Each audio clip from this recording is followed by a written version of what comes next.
Warning! The Stone Age Gamer podcast includes a lot of bad language. Cover your motherfucking ears.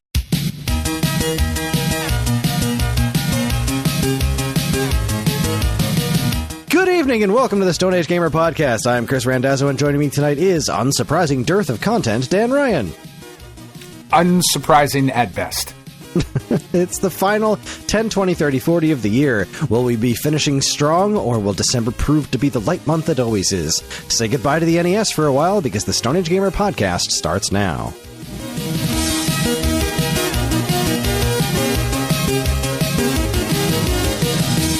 Aw.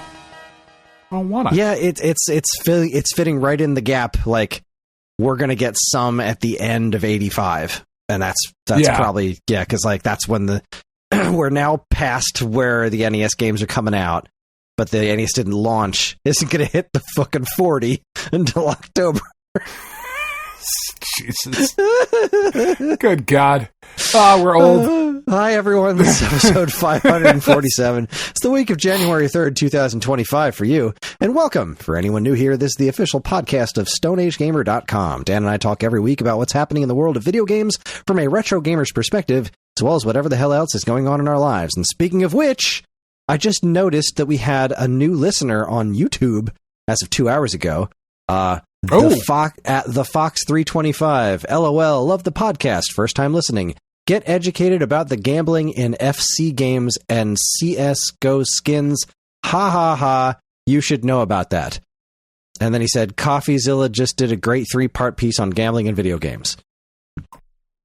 Okay. I'm not sure if that was intended as a compliment or an insult, because I don't know what most of those things mean. But hey, thank you for listening. I hope you stick with us, and I will learn more about gambling in FC games.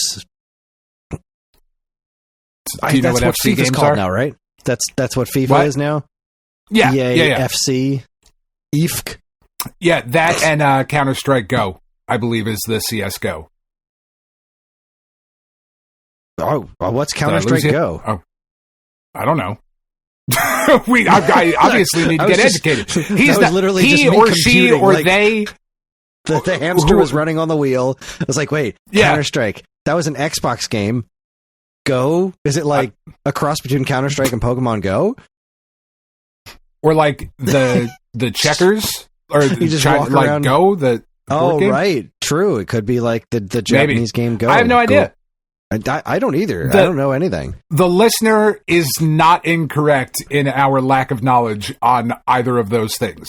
That's true. So I don't know enough about about the gambling in FC. That's the thing. I don't know if they're talking to you or me, right? Because like I was the one who was all angry about it, and you were the one who was like, I don't know that that's necessarily the same thing. So maybe we'll both get educated and land in the middle. But thank you for listening, and thank you for giving me a resource to go educate myself, because I love learning new things. How you doing, Dan? I don't. I know everything I need to know. I'm good. I'm fuck, dude. I don't know. I'm all right, I guess. It's so we're Happy New Year, listeners. Except for Patreon subscribers, fuck you. You can get a Happy New Year next week. Well, because you can hear this before it's the New Year, so like that's not intended for you. This is intended for the cheap fucks who don't pay us. Jesus. What I said, Happy New Year. They still got a Happy New Year. That makes everything I say after that okay. Oh boy. Oh, so yeah, there's that. What are we? 2 days post Christmas here Holy in the real shit, world? It's only been 2 days. Oh my god! Yeah, it's been 2 days. It's been it's been an interesting week. I was really bummed out. I was being just really shitty. To our listeners just now, yes, you were. yeah, pretty much. I told you this. You wanted this, Kris. You said that before we hit record. What type of show we were going to have? I'm just trying to make you happy.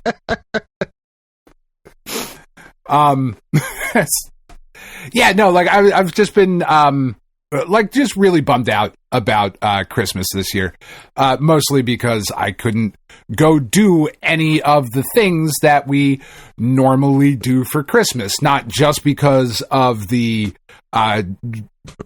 chemo treatments, but also because my uncle that we usually spend time with on the holidays has some weird, he basically has the plague. He had to go to like UPenn to see a fucking specialist because there's like 8 people that know about this disease in the entire world. It's some weird thing. He's like covered in blisters. He's in his 80s. Like, it's this thing that happens to old people sometimes, and it's just like this really fucked up thing.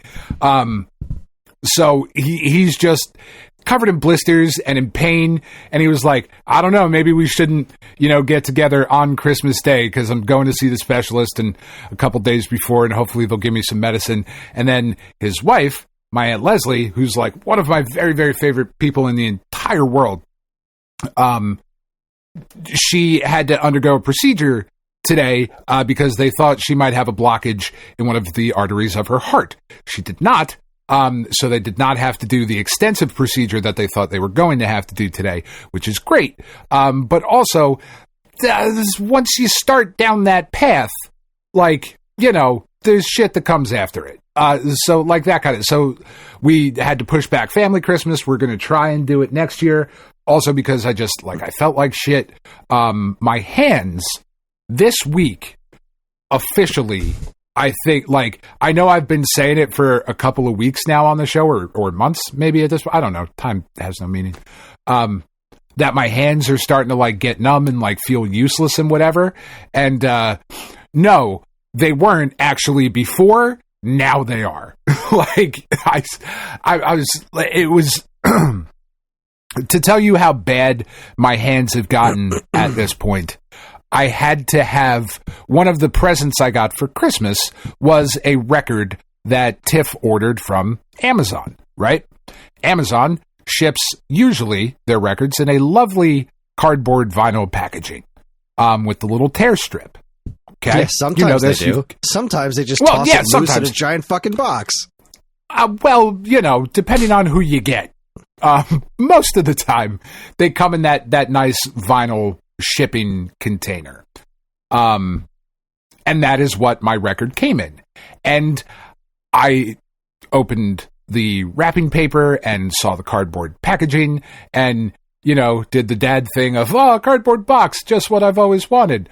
And then went to open the record, the tear strip, and I couldn't. Because my hands wouldn't close with enough force to pull that cardboard strip. And it's a pretty thick piece of cardboard, to be fair, but also my children opened it for me because I couldn't. Okay, but you're kind of underselling that because your children are 15 now, so they have the strength of an adult now. Sure, but your children could have opened it for me, and they're not 15. So that's true. It is what it is. It's just a part of the process. I had to go to the post office today and I had to send a money order, for a thing. It doesn't matter. I'm not going to tell you. That's a little bit personal, you fuckers.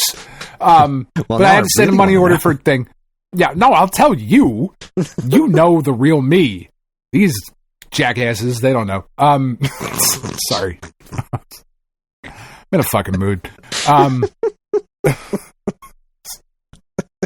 So I had to go to the post office today, and I'm trying to write this thing with this new pen because Tiff also got me a really nice pen for Christmas. It's a bolt action pen, and I really like it, and it's in my pocket organizer as part of my everyday carry and the whole thing, all that shit that I'm into. But it's this really nice pen, and I really wanted to write with it and use it, and legit to fill out 2 addresses and the information on the money order. I'm standing in the post office for 20 minutes, and the guy at the counter looks over at me, and he's kind of looking at me. I'm like, no, I'm all right. My hands are fucked up because I'm going through chemo. And he was like, really? I was like, yeah, I can't write. He was like, do you want help? I said, God, I can't imagine anything more emasculating. I'm good. It's just going to take me a minute. 18-year-old post office worker. No, I don't need you to come write this for me. But I did. That's the thing, Kris.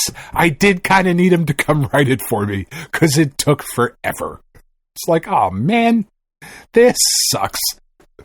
So, hopefully that goes away when I'm done. It might not. We'll find out. I'm hoping that my lower back pain goes away. I've had the same lower back pain for like 3 or 4 months now, and usually it gets better. This time it has not gotten better. It hasn't gotten worse, but depending on the day, I guess sometimes it does get a little worse. Like yesterday was my running day at the gym, and today I couldn't bend down for shit for most of the day. It's feeling a lot better now at the end of the day, but I still have. I'm not as nimble as I want to be. No, gym is going well. Yes, good. You've got a better excuse than I do. I'm actually going to the such a better gym. Excuse. I know. You're making it worse somehow. How's that happening?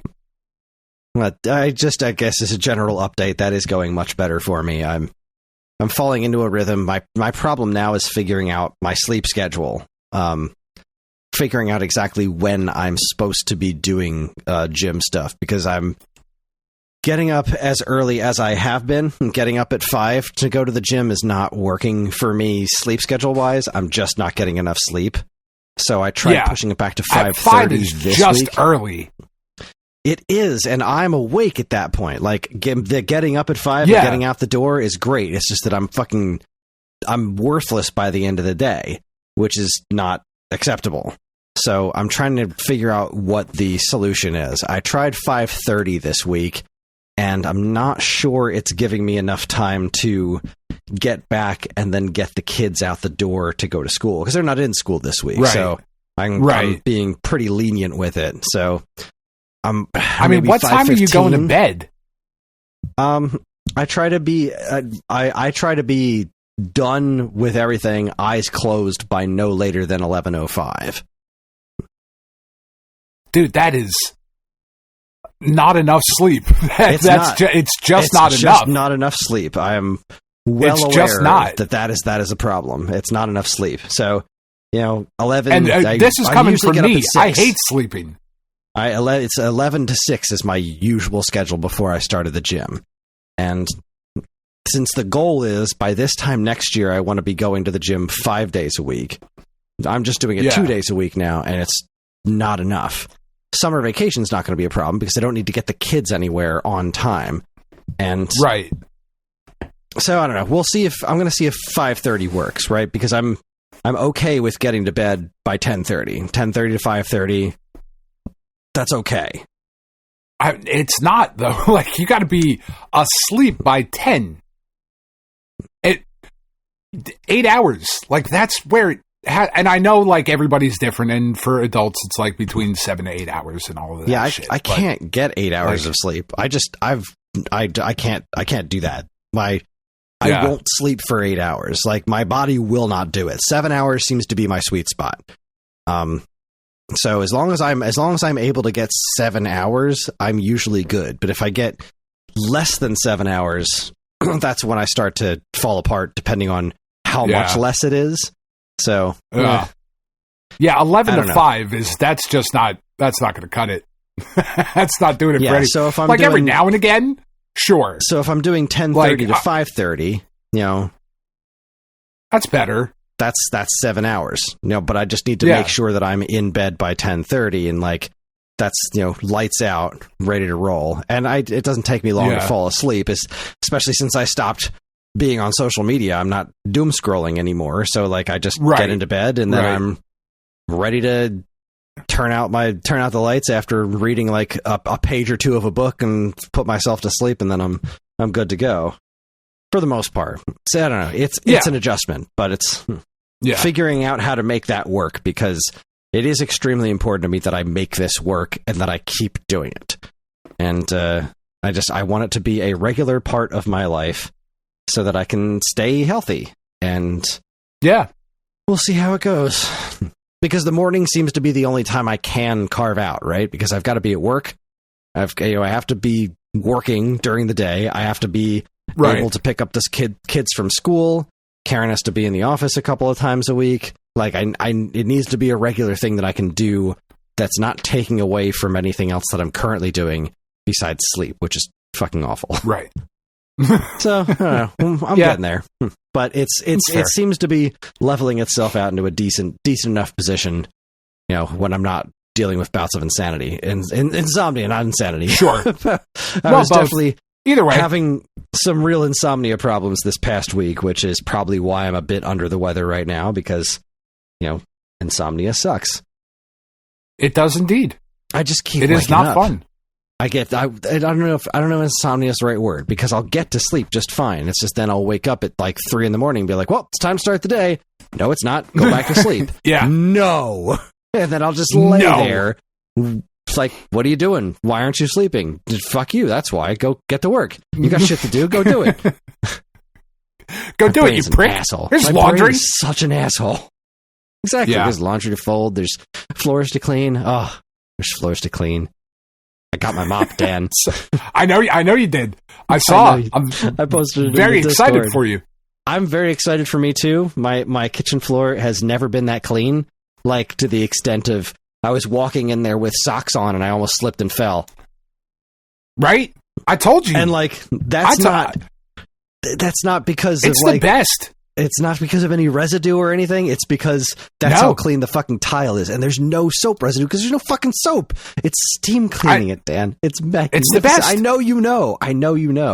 It's so good. It's so good. Doing other floors. I don't know if I can do the fake ass flooring that I have. There's like a bunch of warnings in there, like test it somewhere because this can absolutely warp and destroy those kinds of floors if they're, you know, cheap shit. And pretty sure I got some cheap shit laying around my house, but I can do the bathroom, and I can do both bathrooms. I can do the kitchen. I can do some of the hallways and possibly the upstairs hallway too. So I've got a lot that I can cover, and I might because I got myself a decent Christmas bonus this year, and Karen insists that Christmas bonus, like I wanted to be responsible with it. Karen says that you know, bonuses are not for responsible stuff. You know, you should do something fun with your bonus. And I agree with her to an extent.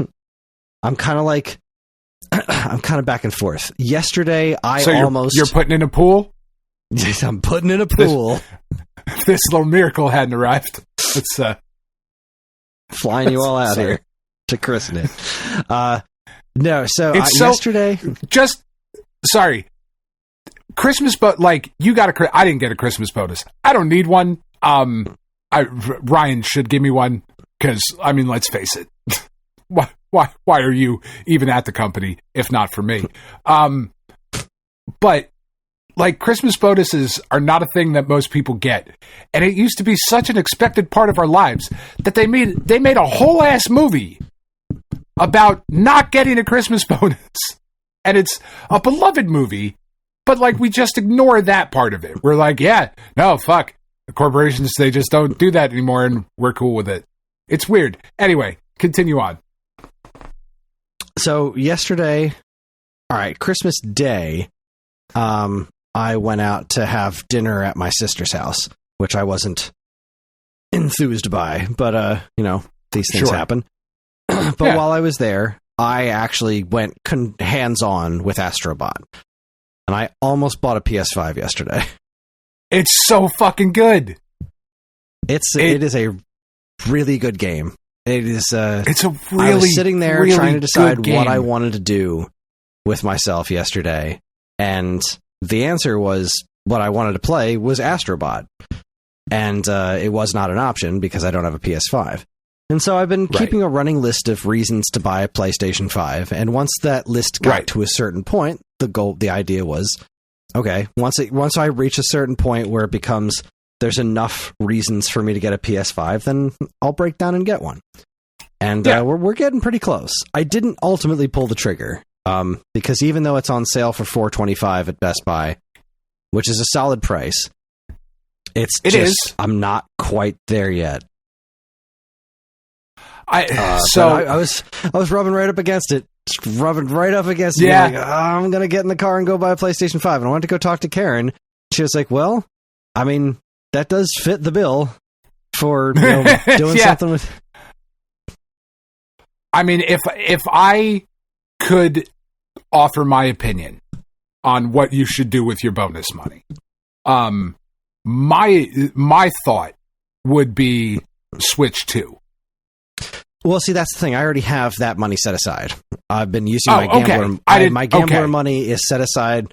After this month, I think I'll be very set for what, because I don't know how much that's going to be yet, but I'm setting aside like probably around $500 some odd dollars. That should be enough to get system in a game. Seems reasonable. I don't know. I could see that system coming out at 500. I don't know, man. I don't know. It's hard to say. That would be that would be very un-Nintendo to drop a new system at 500. But with the tech that it should have in it, you know, like it's got to have an OLED screen. Like they can't ship that with an LCD. Yeah, I mean, doesn't it? No, the regular Switch is still selling just fine. I know, but if you want to sell a new one, like I don't know. I don't know. I don't know. I don't think it needs to have an OLED screen. I think it should, but I don't think it needs to. And remember, this is Nintendo. This is the company that made the Game Boy. If there's a measure in their whole philosophy is built around what can we do with old technology? Like, what's the coolest thing that we can do with older technology to make something more affordable? Like, the affordability is it's a really big deal to that company. And it might have a dot matrix screen. You're right. Fuck it. Yeah, it's green. The whole thing. The whole thing's just green. It's Game Boy 2. You thought it was a Switch 2? No. Haha. Virtual Boy 2. Switcheroo. Virtual Boy 2.0. We're hitting that shit right now. Good God. Yeah, all right. I mean, so if you have the money for the Switch, then, the Switch 2 is, the idea was that I was going to take that money and throw it at a PlayStation 5 and then replenish that with Christmas bonus money, et cetera, you know, whatever. Yeah. Yeah, at that point, I think a used PS5, like, I wouldn't even go with a new one necessarily. You know, if you could get a used one for less than 400 or at 400, $425 for a new one isn't bad, though. No, it's not bad. They had an open box one for $407. But I think I've made a different decision that's probably going to enrage you. But oh God, what is it? I think I'm going to buy myself a new vacuum cleaner. Yeah, that's not fucking Christmas bonus money, Chris. I know. It really sucks. But it is for you. Like, you're a fucking monster. And it's what I love about you. That mop. And like, my vacuum cleaner is making me so mad. My vacuum cleaner is making me so very angry. It. Because I got that vacuum before we had Naga. Now we have Naga. And now you have two dogs. Hopper's fine. He sheds, but like, our vacuum can handle him. Cannot handle Naga. I got to get in there with a box cutter and like slice all the hair out of the inside of the fucking wheel all the time. Yeah, like, I know. That vacuum who are you telling? I know. Exactly. Woefully inefficient. There are pet vacuums out there now. There's one for like $120 at BJ's right now that looks pretty decent for what I'm aiming for. And then like, that's me buying something silly for myself. Plus, I'm going to be getting some new shelving in my garage too. I want to do a garage remodeling project. So like, what am I going to do with the PS5? What am I going to do with the PS5? I'm going to play Astrobot. I'm going to buy Street Fighter and never play it. And you're going to play it against me, you fuck. If I can be completely honest with you, good callback. Thank you. Nobody brought it up on the Discord. I'm very disappointed. Anyway, I thought it was fucking funny. I don't care. If I'm being honest, as someone who has had at various points over the last couple of years, upwards of 7, 8, 9 dogs in the house that all shed, and it has gone through a fair few amount of vacuums over that time. They all suck. None of them do the pet hair thing. Like, they just don't, in my experience. Now, in my experience, again, that is with, like, giant fucking dogs and a lot of them. And vacuuming constantly. But the more like the pet vacuum thing, I have not found to be any better than the other vacuum that doesn't say pet on it, so it's $40 cheaper. You know what I mean? Right. My experience. That's what's interesting that you say that, because what I found was I was looking at all kinds of different vacuums, and I wasn't finding a price difference in pet and non-pet anymore. Like, they just all seem to be around the same price. Like, most, I don't know. I didn't, the $130 vacuum that says pet on it, and then there's like a $140 one that doesn't say pet on it. Like, I don't know what the difference is. So I'm trying to do it. There's because this is the thing. Every website I went to, like, all right, what's the best vacuum for pet hair? And every single website is like, you got to get a Dyson. I'm like, fuck you, I do. No. Not only am I not spending $8,000 on a goddamn vacuum cleaner, everyone I know who's gotten a Dyson has regretted it within 6 months. Yeah. Except for someone on our Discord has one that loves one. That loves it, I think. Right. Like, my mom But got that's a Dyson like the only example within 6 that months I've ever heard. It's fucking dead. Like, just won't charge, doesn't, no suction. My sister got a Dyson, no dice. No Dyson. So, I'm out. Stop it. The thing that I found to be most effective, this is riveting conversation, by the way, for the fuck podcast. Clean up I think it sucks, sir. The thing that I found to be the most effective. Not going to stop making that joke. I know. Nor should you. God damn right. I have very little carpet in my house now because I have so many dogs. But we've all they've just eaten carpet, it. the whole hair loss thing. That's funny. That's right. No, I know. Yeah, no, there's no carpet, no drapes. Does it match? Oh, it does. Literally everywhere except my forearms. I don't know why. Yep, that's it. That's where it's left. Like right now, I'm looking at it. Like fucking my forearms are hairy as shit. Nowhere else. Literally nowhere else. Chest hair, all gone. Happy trail, totally gone. Balls, smooth as eggs. Anyway, just a nice, fucking firm, hard-boiled egg. Real silky, it's fucking awesome. Very slippery. Keep describing your scrotum, Dan, please. What's more exciting, pet hair or ball sack talk? I'm not entirely sure. Good God. I really do want to get silk sheets right now, though. Just fucking roll around. Right now is the time. No, yeah, because, like, I don't ever want silk sheet. Like, ew. That's fucking gross and predatory. I don't know why it is, but it definitely is. But right you're in now, this situation where you have no body hair, now is the fucking time. As a cancer-ridden baby seal, I just want to fucking rub myself all over it. Anyway, what I've found to be the most effective on carpet, in 100% honesty, is a rubber broom. So, like, oh yeah, I have it's one of just those. got. Yeah, that's the only thing I've ever had that actually works. And you have to do it every day. And it's a lot more work than a vacuum. But it is, but that is the only done. thing that works. Everything else is just, it kind of pushes it down further into the fucking fibers of the carpet. And then it's like you start losing track of what's carpet and what's dog hair after a while. So, anyway. You should buy a PS5. You shouldn't, because there's not enough for you to play. You definitely shouldn't. But you also definitely should.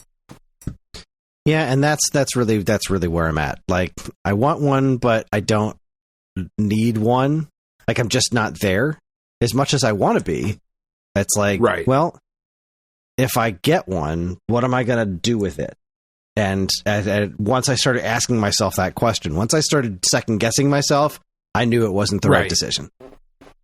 Yeah, because Astrobot, Street Fighter, so you can play other people, not on Switch, right? Because we did say it's not crossplay. Like, we looked that up. Right, yeah. I'm talking actual, like, Street Fighter 6 and Street Fighter 5 even. Oh, like, okay. Just because I want to have them. I mean, well, fuck, I'll buy you the Capcom Fighting Collection or whatever so I can play against you. I just want to play against somebody. And I don't even have it yet. I just think I'm getting it from my aunts in a couple days.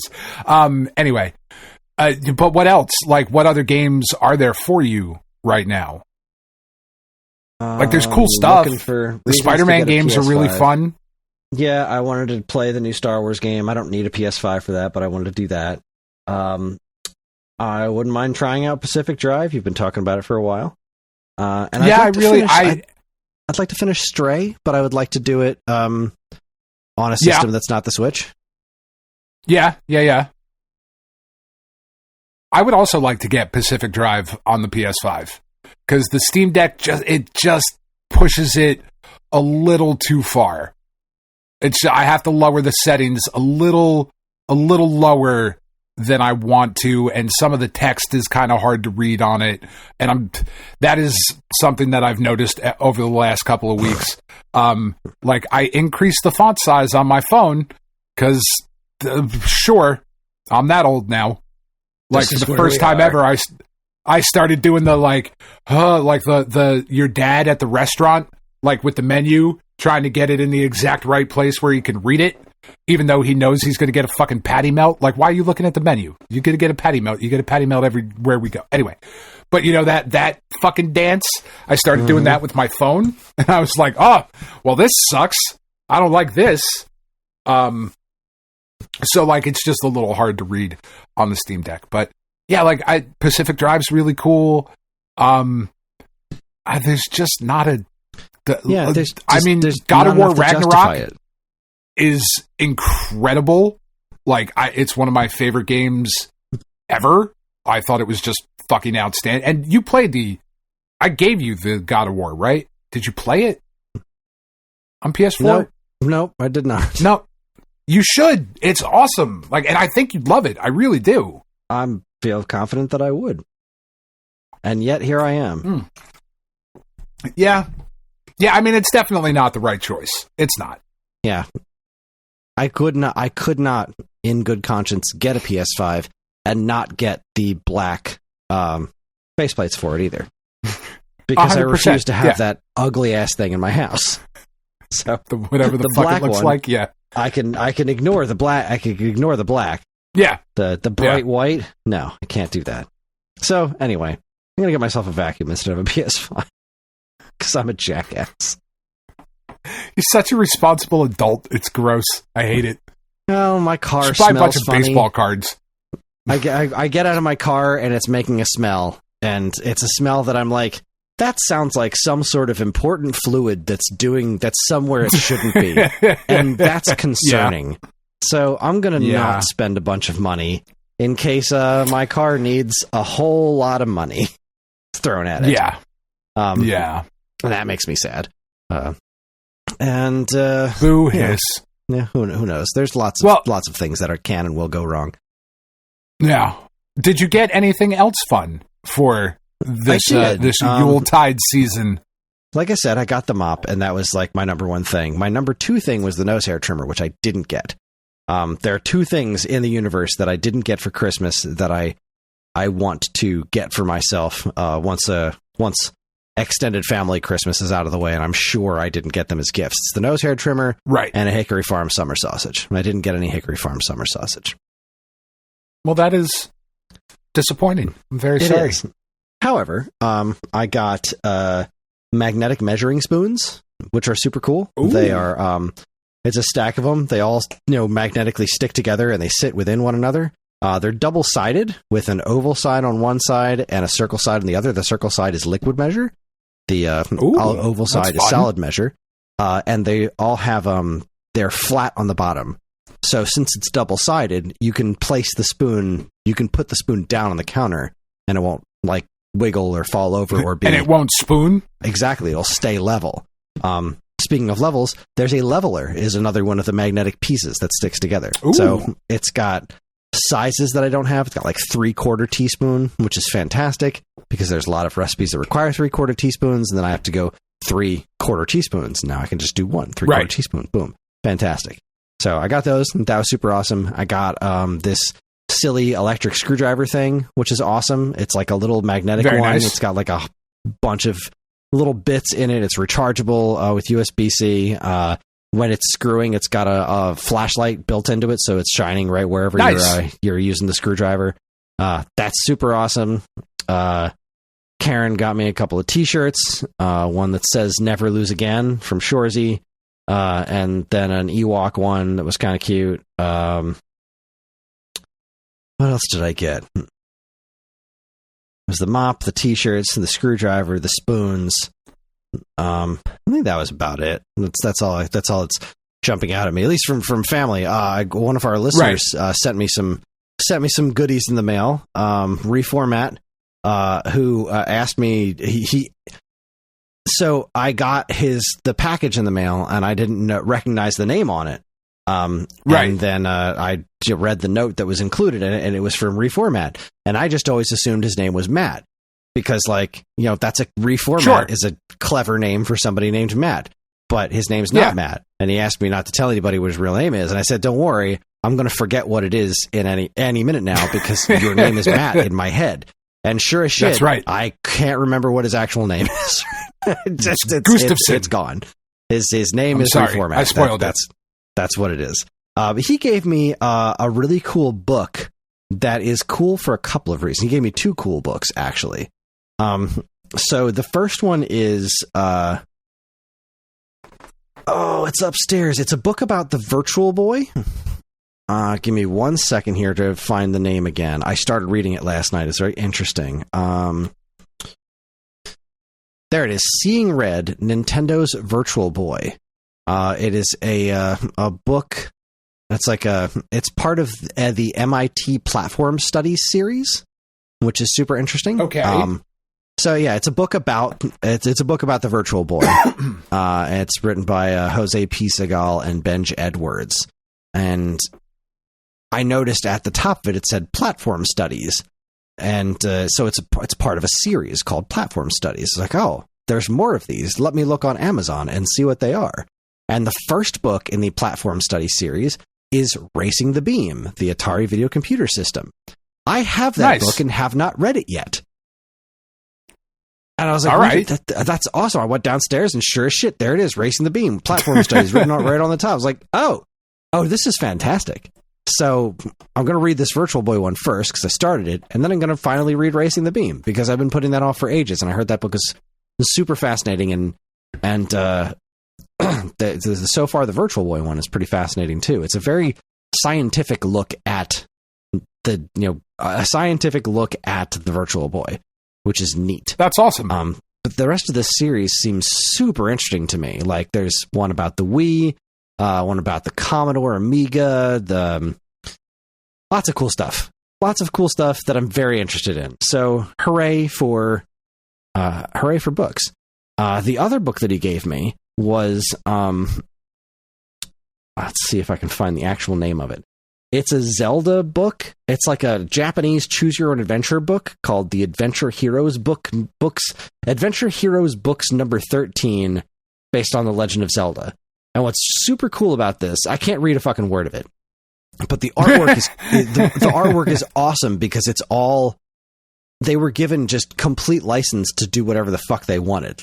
Like we were talking before the show about how cool. Like Star Wars Visions was just like, here's a bunch of creators just going nuts. Yeah. This is a similar thing. It's like the artwork looks nothing like a Zelda game. Link is wildly redesigned. Like I think the villain in there might supposed to be Ganon, except he looks like a Japanese like demon Oni kind of thing. It's really wild. That's cool. It's really cool looking. Like the artwork is just spectacular in it. And that's a whole ass series. Apparently they're pretty hard to find, but they did a whole lot of games in this series. I've never heard of that. Never heard of it either. Had no idea it existed. Yeah. And so now I have that one and this Virtual Boy book, which I started. Those are the only video game related things that I got for Christmas. Like, nobody else even thought to get me anything video game related for Christmas. God, what else did I get? I feel like I'm forgetting something important, and that's really bothering me that I forgot. But it was a good Christmas. You know, the kids were happy.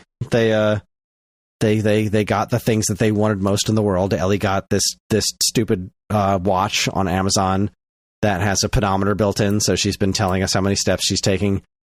Oh, that's awesome. Like just updating us on her step count throughout the course of the day, which is fantastic.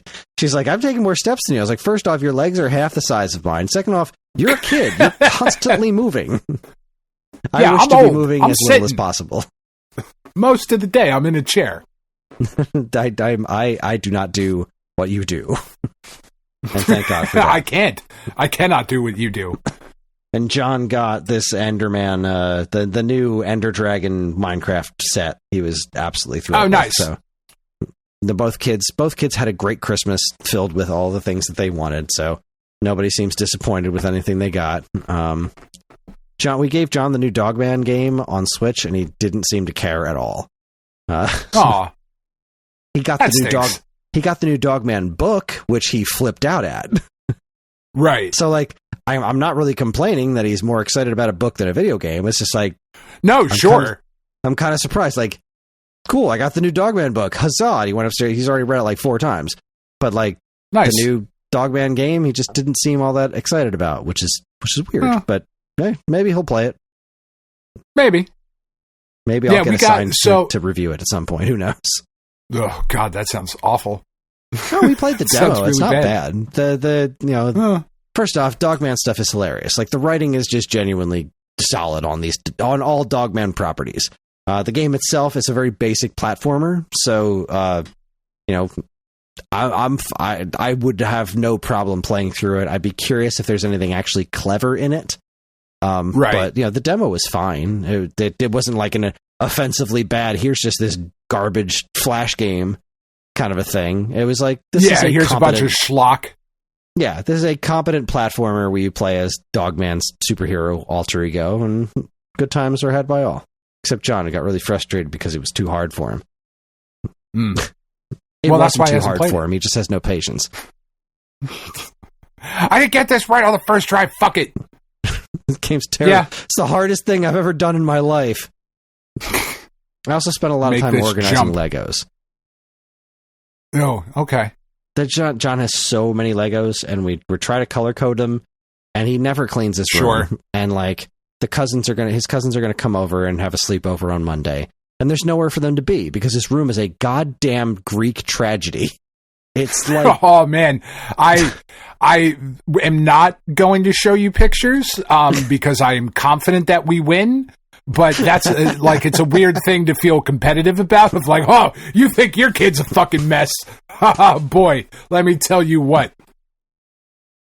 He's not a 15-year-old girl, upstairs. And we do not allow food upstairs, so we have that going for us.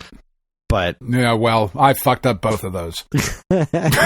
So we very specifically don't allow food upstairs for this for John. John is the reason there's no food upstairs because oh my God, the amount of just trying to make it so that there's somewhere for a foot to go on the floor that's not Legos is it's a science project.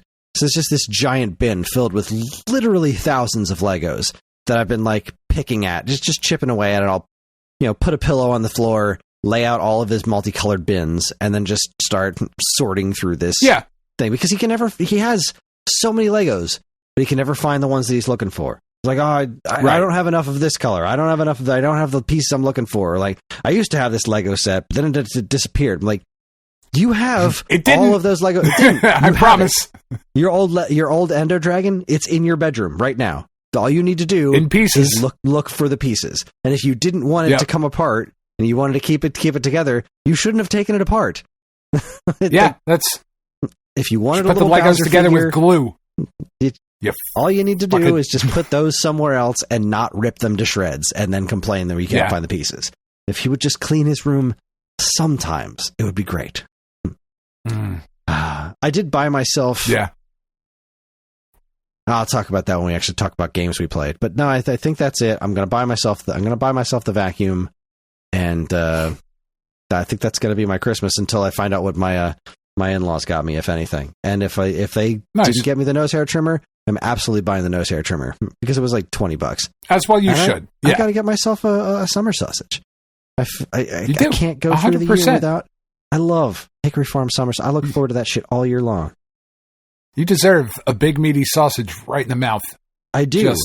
I do. I want mouthfuls of sausage, just meat in tube form, flying at my face. Yeah, you do. Oh, just Goddamn constantly. Right. So many, I got to dodge them. Anyway. Took the kids to go see Moana 2 today. The original plan was we were going to go see Sonic 3, and then they called an audible, and everyone wanted to see Moana 2. So, they went first, because originally we were all going to go together, and then like a half an hour beforehand, I get a call from my bank asking if some like Japanese ski resort transaction was me, and I was like, nope. So then I had to go to the bank. Definitely. And, they had to freeze my account, and I went to the bank and got a new debit card, and I had to deal with that. So I missed the first like 10 minutes of the movie because I love this statement. I think I missed the first 5 to 10 minutes of the movie because I was about 45 minutes late. Yeah, I know. Fuck. Movie starts at 1:30. I finish at the bank at like 2 o'clock, and I'm like, you guys, did the movie start yet? Are you still in previews? And Karen's like, we're still in previews. You've got time. So I drove out there and I missed a few minutes. It was fine. So this movie was originally supposed to be a direct-to-video thing. Like, this was a Disney Plus thing. And then they kind of expanded it to become a theatrical thing. And you can tell, like, the writing is definitely not where it was for I adore the first Moana. I adore that movie. I mean, my favorite game ever is Wind Waker. I love the ocean. I love the themes. I love the look of it. I thought the music was spectacular. The songs in this one were outstanding. Yeah. The songs in the sequel are fine. They're not. I can't remember any of them. There's not a single one of them. Not a great sign. The plot was okay. The visuals were super awesome. There was like a couple of different like really cool sea monster battles. Like the adventure was a bit more grand as far as like they would get somewhere and they had to fight these like really crazy eel things. That's so cool. Like the actual writing itself wasn't quite there, and they definitely set it up for a sequel. Like there was a post-credit scene, and the Nick Fury comes in.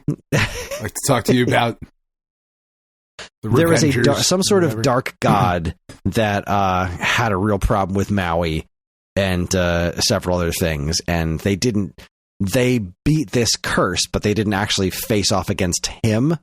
And he was in this post-credit sequence being like, all right, time to fuck shit up, I guess.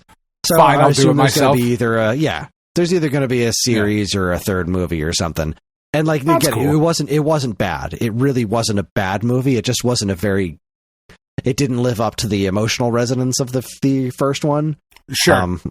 But it was a fun adventure, and like the monster designs were really cool. Like John loved it because he loves boss battles. Like that's like his favorite thing in the world is boss battles. So like when they're doing the whole lightning monster thing at the end, it was pretty awesome looking. So you can tell that that's what they did. They wrote this thing to be a Disney Plus thing, didn't put a whole lot of time into the music or the writing, and then they just upped the visuals a whole lot to make it theatrical, which clearly it paid off for Disney. This movie did great at the box office. Yeah. So that's kind of exciting, I guess.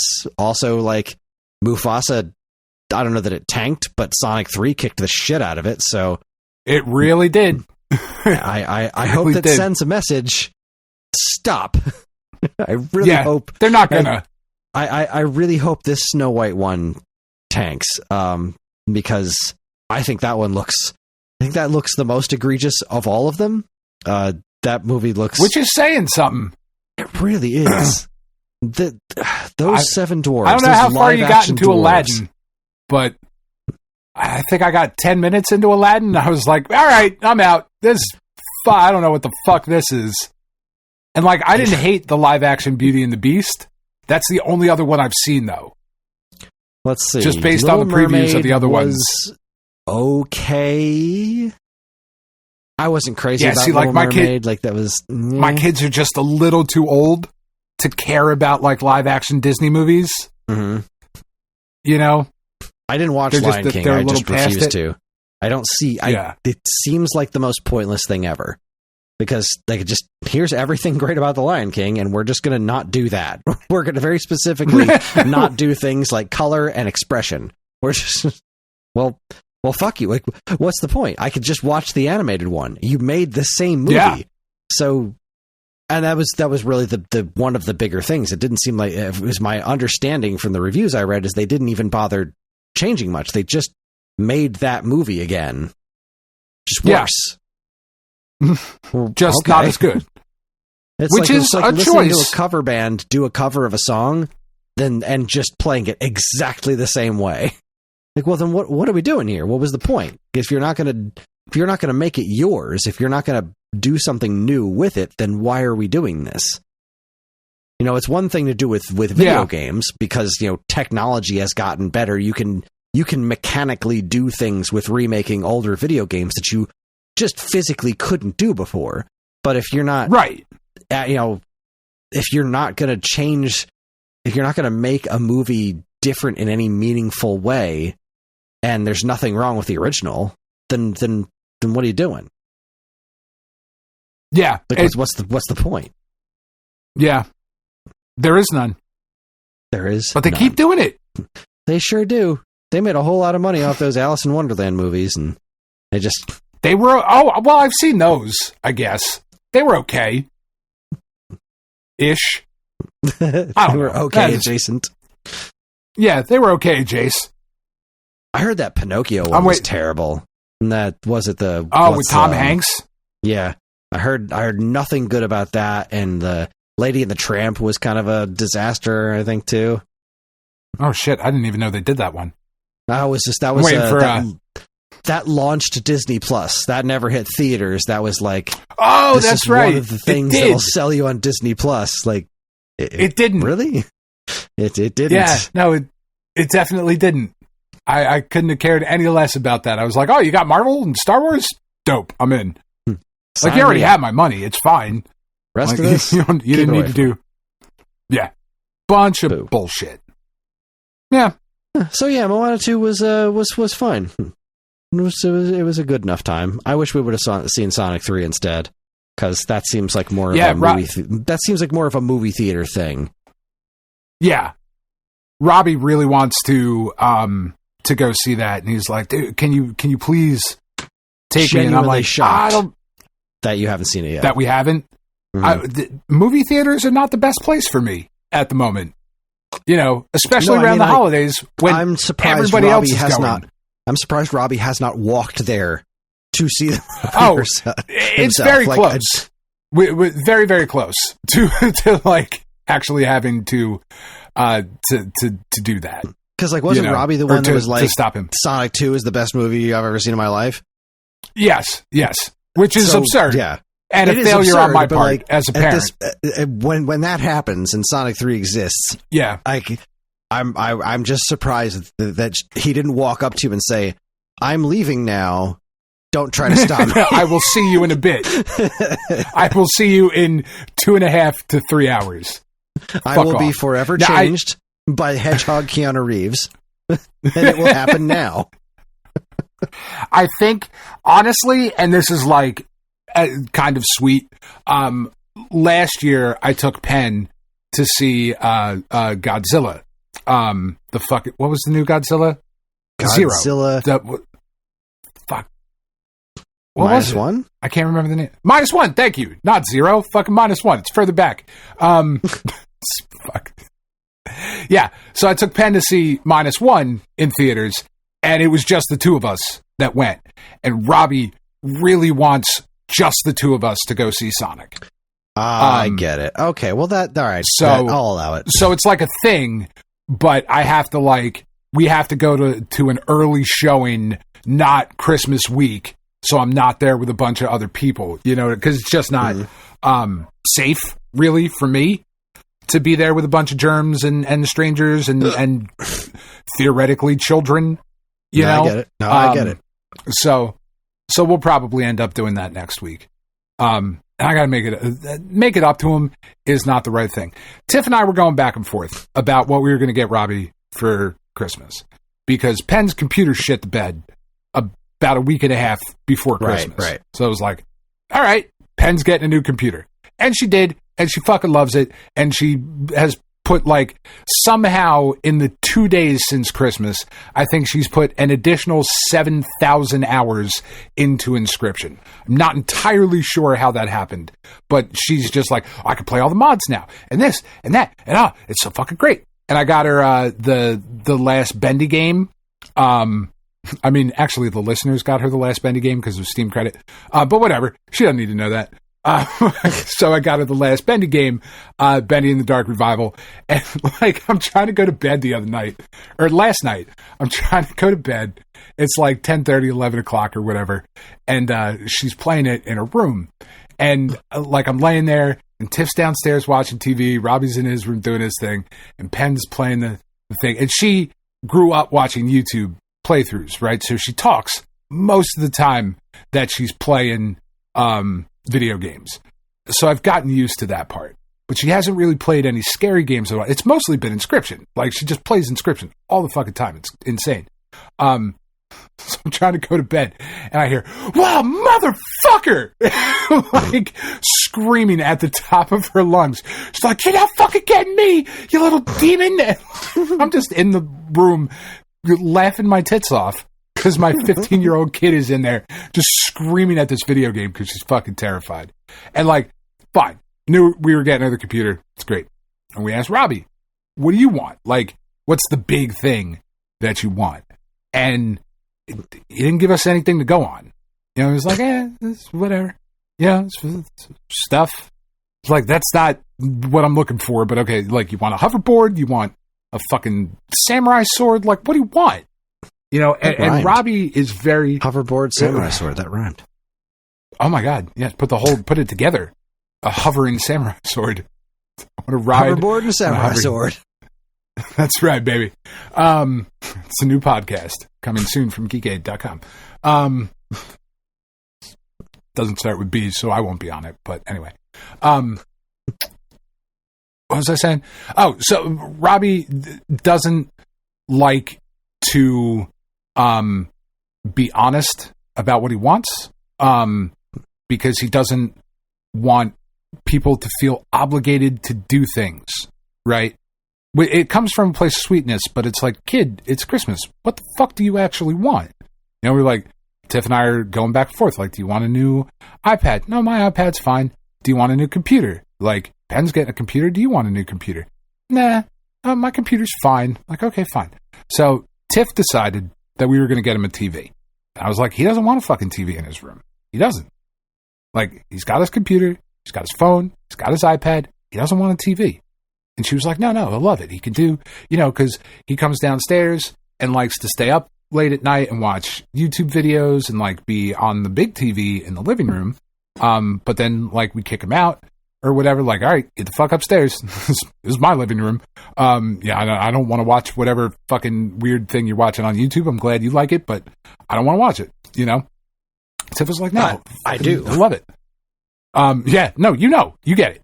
So I was like, he doesn't want one. Like, I've asked him multiple times if he wants a TV in his room. He does not. And she was like, no, he'll love it. Don't worry about it. I'm like, okay. I was going to do the I told you so dance, but, you know. So we get to the big two presents, right? And Penn opens the computer. She's, oh, my fucking God, I get a computer. And she didn't curse on Christmas morning. We've raised her a little better than that.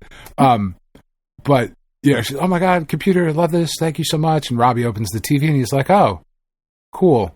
And Tiff instantly looks over at me, and she's like, don't fucking do it. I was like, what? I wasn't going to do anything.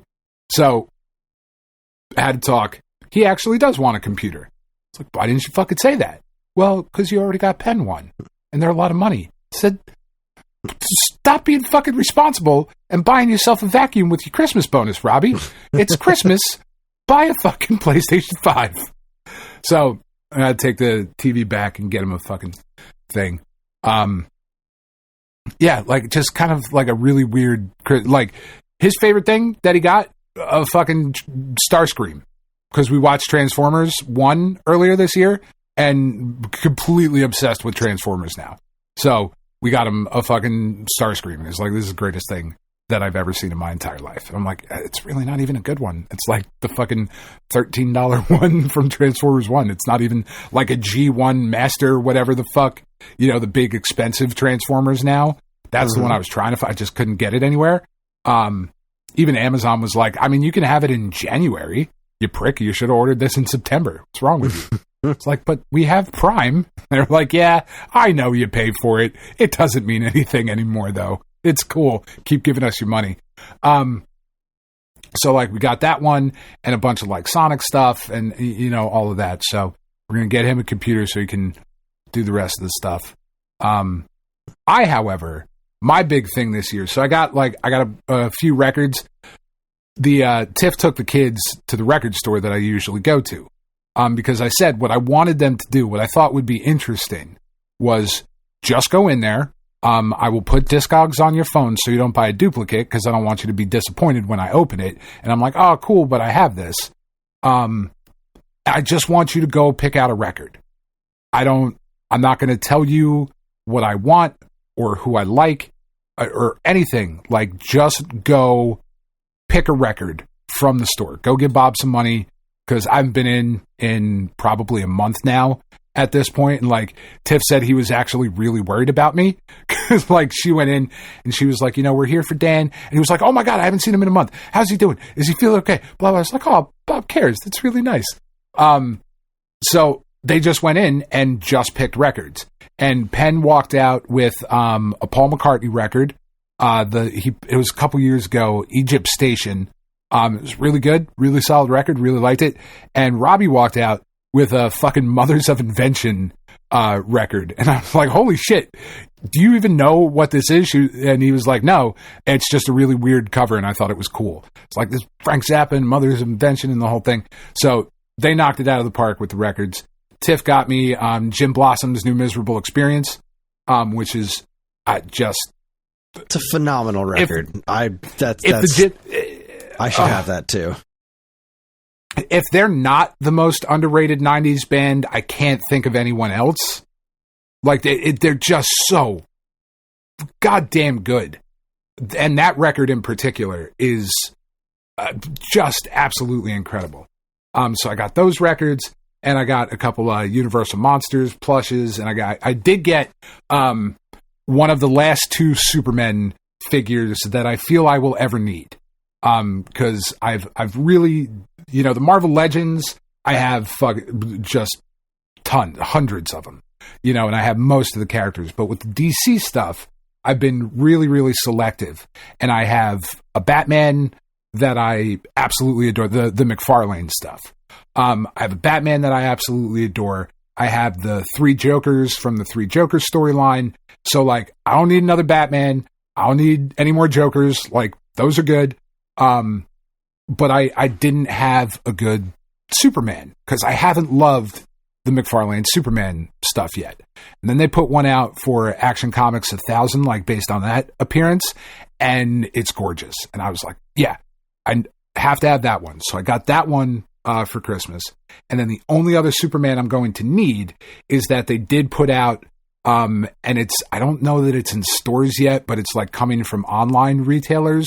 I know a bunch of people have gotten them. The Superman, Christopher Reeve. So have to have that one. So if anybody out there finds one, let me know. I'll pay you for it. It's like $20, you know, if you see it in the store, Superman, Christopher Reeve, McFarlane. So I got one of those. The big thing I got though was the Apple Watch that I had was an Apple Watch 2. Tiff got me an Apple Watch 10. And I didn't even realize we were that far ahead. I mean, I didn't like, oh shit, mine's really old apparently. Because it was working fine, you know? But as I mentioned earlier, my eyesight sucks now, and like it's going. So this one is a heck of a lot bigger, and it's so much nicer. Like it does my favorite thing about this watch. And you got Karen one too, right? I didn't get her. You got her new 10. I got her, but you got a new Apple Watch, right? Yes, I can't remember exactly which one I got her. I can look that up though. It's much newer than mine.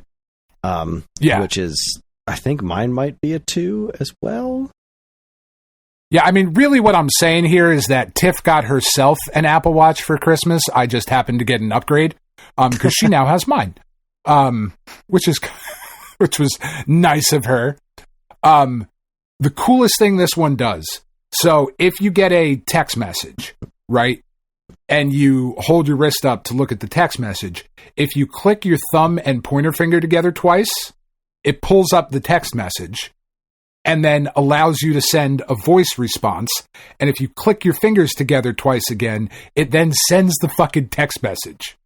I was like, Jesus Christ, this is amazing. I don't care that it's got an EKG and a blood oxygen meter, which is actually helpful for my chemo treatment to let me know like how I'm doing. That's actually beneficial shit. This tapping my fingers and being able to send messages is fucking awesome.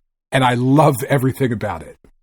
I got her an very excited. Apple Watch SE 2nd Gen. So that's not an Apple Watch 2. The SE was later, and this is the 2nd I don't gen know what that of means. the SE. Yeah. But it's nicer than the one I have, but it's also smaller.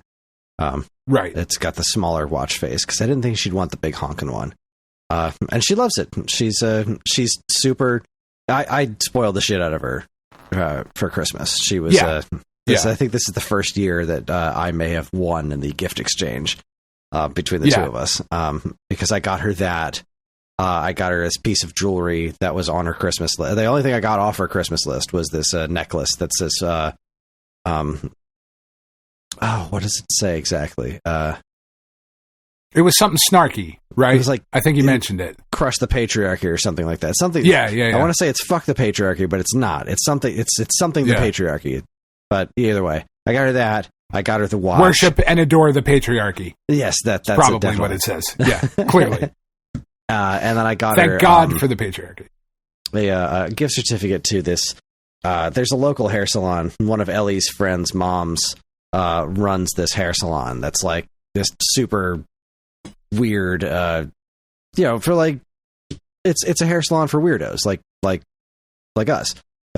And she was an like... alternative salon. Yeah. She had said to me that she has been unhappy with her hair for a long time, but she wants to go somewhere.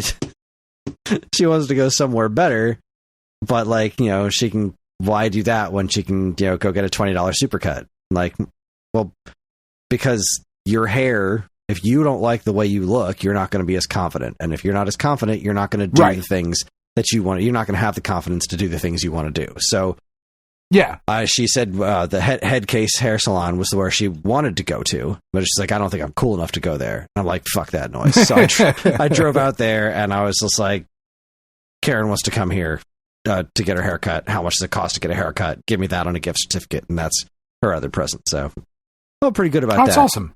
I gave out a couple of presents that I was really proud of, but I don't want to cut you off if you're not done yet.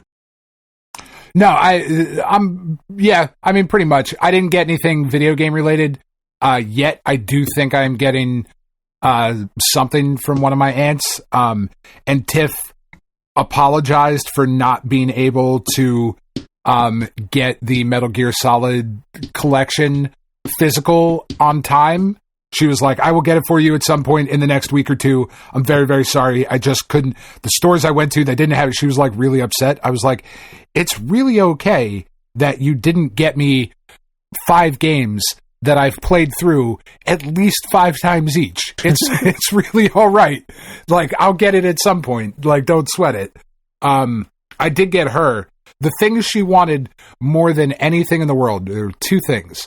She wanted a drawer organizer for and if you've been on TikTok, you've probably seen them. They're wooden and they go in a kitchen drawer, and you can put your sandwich bags Yeah, in different sizes. And I know what you're talking about. Oh boy, was she fucking excited to get one of those. I have thought very hard about those things. I'm like, all right. It's awesome. I don't know that it was like the practicality of like how easy is it to take them out of the drawer? Because like okay, good. Depending on your drawer. My main concern was the practicality of like the saran wrap in particular, because like I don't want to open the drawer and get the saran wrap and then bring it to where I'm going, because the saran wrap is all going to just crumple up into itself.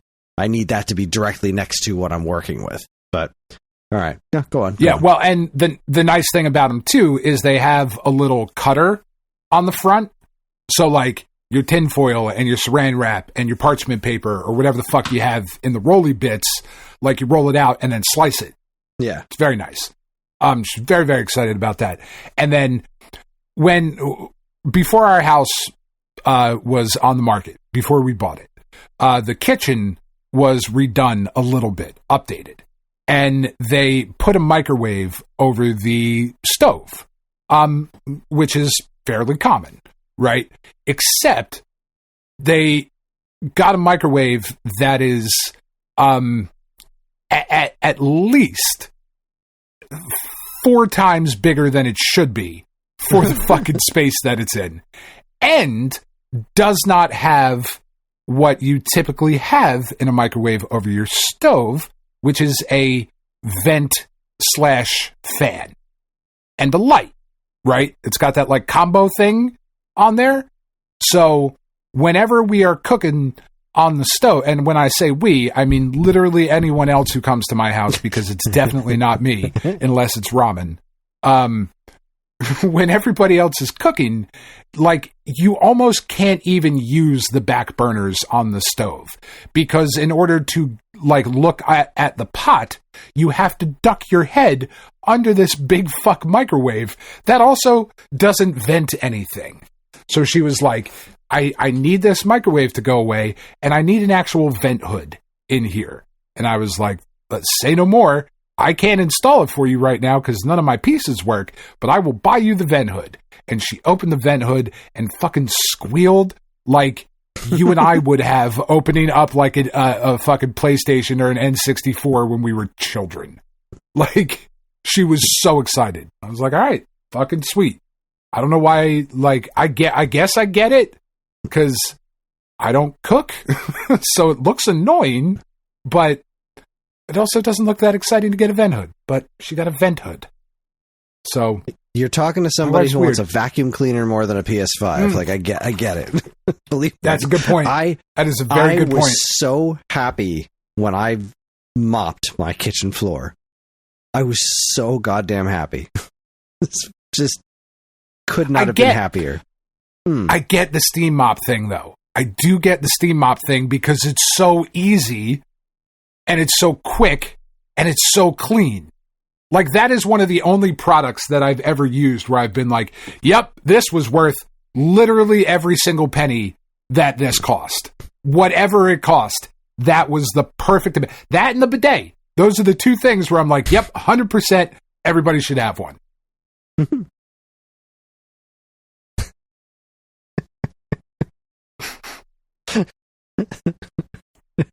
Sorry, I'm just thinking about a steam bidet.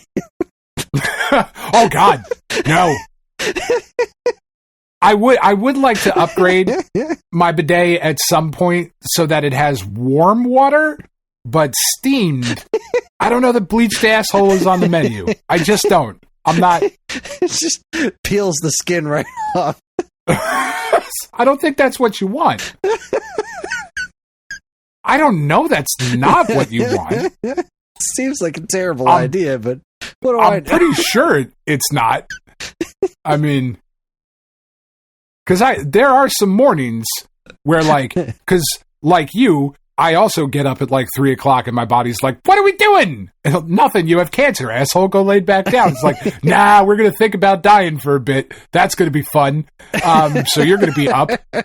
Why don't you go to the bathroom and try and shit? You probably can't because you're constipated, but go give it a whirl. Give it the old college try. Yeah, buckle down and show number 2. who's boss. But you get that like that burst of cold water at like 3:45. You go, whoa, okay, hey, that's something. Because I forget every time. I don't know why I forget. It's a daily use item in the house, but there's some mornings where it's like it's been really cold outside, so the water's especially cold coming out of the old bidet. Cannot even imagine. Whew. Yeah, does not sound. I mean, pleasant. if you need to wake up, there's the best part of waking up is ice cold water in your asshole. It's ice cold water in the balloon knot, just right up in there. Well, boy, how's your father? Just nice to see you. Glad you're here. Yeah, it's still great. You should still. I felt pretty good about some gifts that I gave this year. One of my favorite things is I gave Ellie her first record. It was the soundtrack to the Netflix musical Matilda, which she has watched. Oh, that's awesome. She has watched that. Well, I didn't even realize it until not that long ago. Like a couple months ago, I realized that, because we all watched it as a family, and then she just keeps watching it. She's watched that dozens of times. She knows all the songs backwards and forwards. And I was like, oh, that's so cool. This is it. This is the record that I'm going to get her. And so I looked online and it exists and I got it for her. And she was so happy. She's listened to the record like 4 times and she sang along with it every single time. Every single song knows all the words. That's outstanding. It is. She is one of the worst singers I've ever heard in my life. I love this girl and I love her enthusiasm, but she is completely, violently tone deaf. I mean, singing because you're good at it is literally the worst reason to do it. Yeah, 100%. But it is upsetting when you're like, oh, nope, not quite. Missed that one. Yeah, it's something. It's it is what it is, and I don't care. Like on Christmas morning, she had that record on, and she was playing with one of her new toys, and just singing her little heart out. That was the happiest moment of my Christmas to me. Was just her. That's great. Loving her Christmas present, like just singing along, singing her little heart out. That was it. That was the 10 out of 10 moment for me. Yeah. I think the other gift besides the Karen stuff, the other gift that I gave that seemed to mean the most, or like make the person happiest, I got my friend Erica a block of cheese. So one of Ellie's friends' moms, she's like we talk all the time when we pick up the kids, and we talk about cheese more than normal people do because I guess we both really like cheese. And I remember having this conversation with her a while back, like, what's your favorite kind of cheese? And she thought for like a split second, was like, no, it's extra sharp provolone. That is my favorite kind of cheese. And so it's not a bad choice. It's not a bad choice. She's been a very good friend to me this year. She was, the one to help me out with she got me into the gym, and she listens to me. She's been a very good friend. And I was like, I want to get her something. I was like, I'm going to get her this block of cheese. So we went over to deliver Christmas cookies because on Christmas Eve, we started last year, and it's seems like it's becoming a bit of a trend where on Christmas Eve, we drive around and give out Christmas cookies to our friends. They're our local friends. That's really great. When we went and dropped them off, I gave her the block of cheese, and she lit up like a fucking Christmas tree. I was like, yes. That's awesome. However, she offered some cheese while we were there, and I said, no, thanks. And then like 5 minutes later, we were driving to the next house. I was like, man, I really should have taken her up on that cheese. Because I was thinking about it the whole time. Like, I fucking love sharp provolone. And it was extra sharp provolone. Yeah, that's what I want. I could definitely have gone for some cheese. So I regretted that decision. But I also did a really good job with the Christmas cookies. Because I was saying last week that I am getting involved in the Christmas cookie more this year. And I think I did really, really well. Because Karen has told me that... Because most of the friends that we dropped them off were her friends.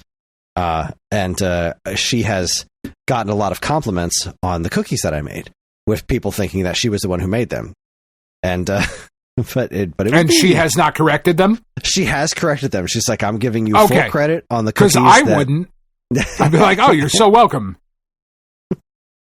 So what I wound up making I made the cookie cupcake things that I was talking about that I did for the Halloween party and the Christmas party at school, where it's the sugar cookie Oreo. Rest of it's filled with brownie batter. Except on a handful of them, I threw peanut butter chips on top. That really crack on top. It really pushed it over the edge. Really brought it home. The one that I was probably least happy with were called the $1 Million cookies. It's another recipe I got online. They're basically just chocolate chip cookies, except they have walnuts and kettle chips in them. Oh yeah, I've seen those. I do not like kettle chips. I love kettle chips. These I don't know. I couldn't really taste anything all that special about them. Like, people saw them and were like, "Oh, these look really neat." But me personally, I like one and said, "This is okay, but it's not much better than a regular chocolate chip cookie." So I'm probably not going to do those ones again. But also, most of these cookies, the girls that were next door, they helped me make them, and that was a lot of fun. They were thrilled to help me make cookies. And it made it a lot more difficult and a lot more stressful, but it was just still also a lot more fun because I like baking with kids. That's a lot of fun. Yeah. So $1 Million cookies, they were probably my least favorite. I made the Cinnamon Toast Crunch cookies. They were very good. I think the cereal that I used was a bit stale because Ellie left the box open for like a day and a half. But they still came out super tasty, and I've gotten a couple of compliments on those. In fact, I think Ferg wanted the recipe. Because I'm not on Facebook, but I think he said something. He mentioned to Karen on Facebook that I should send the recipe. So Ferg, you're listening. If you want the recipe, just let me know and I will message it to you because I have it. They're very good. They're very brown sugary and cinnamon, and then you crunch up a cup and a half of the actual cereal into the batter. Like just crunch it all up in there, and then you put more of it on top of the cookies before they bake, and then you cover it in cinnamon sugar frosting. Very good. Yeah, all of that sounds great. Yeah, those were delicious. Probably my favorite. I'm going back and forth on my favorites because I was really pleased with these two in particular. One are the Bourbon Brown Butter Ultimate Chocolate Chip Cookies. It's sold. It's a very, very rich chocolate chip cookie with bourbon in it.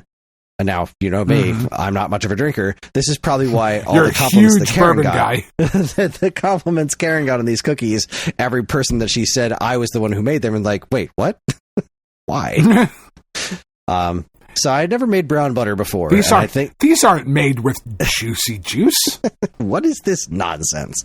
These came out so good. They've got you're supposed to use fancy chocolate on the inside as a chocolate bar, but I wanted to use a third, like something more different. So we got just Hershey's milk chocolate, a chocolate bar, which I chopped up into chunks, and then semi-sweet chocolate chips and dark chocolate chips. And all that mixed together in with a bourbon brown butter, really rich chocolate chip cookie. These came out delicious. Super fond of those.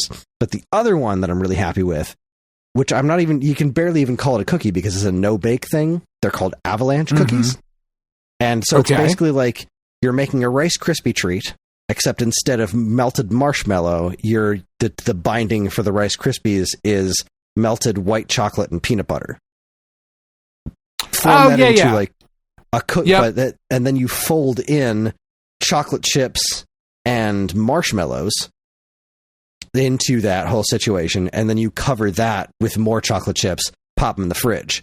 The problem with these ones is that I used the natural peanut butter, so they came out kind of sticky.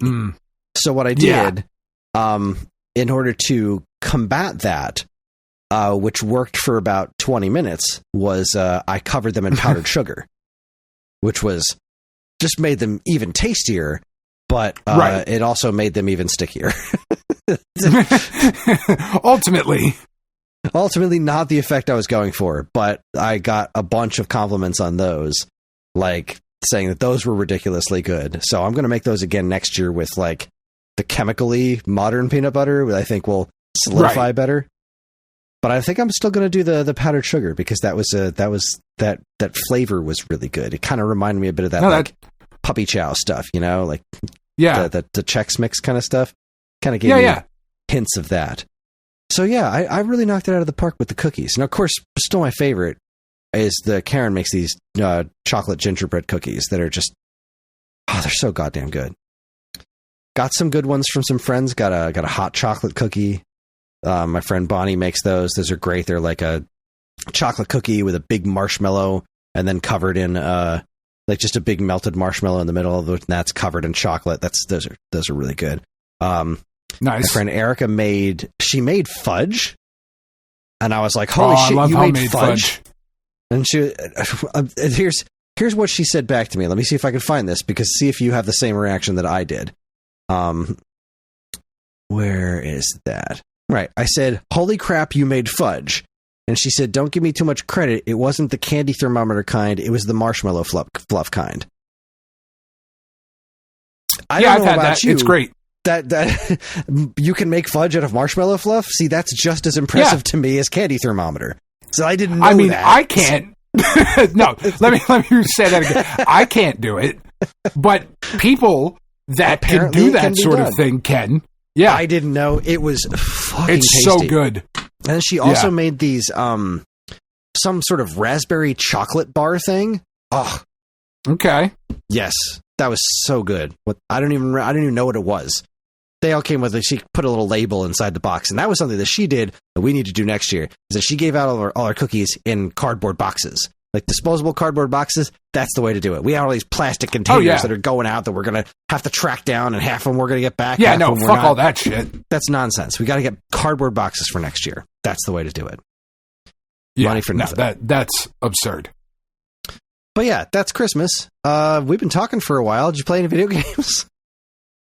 Man, I started to, and then like I put a bunch of time into Hades this week, and that has certainly not helped my hands at all.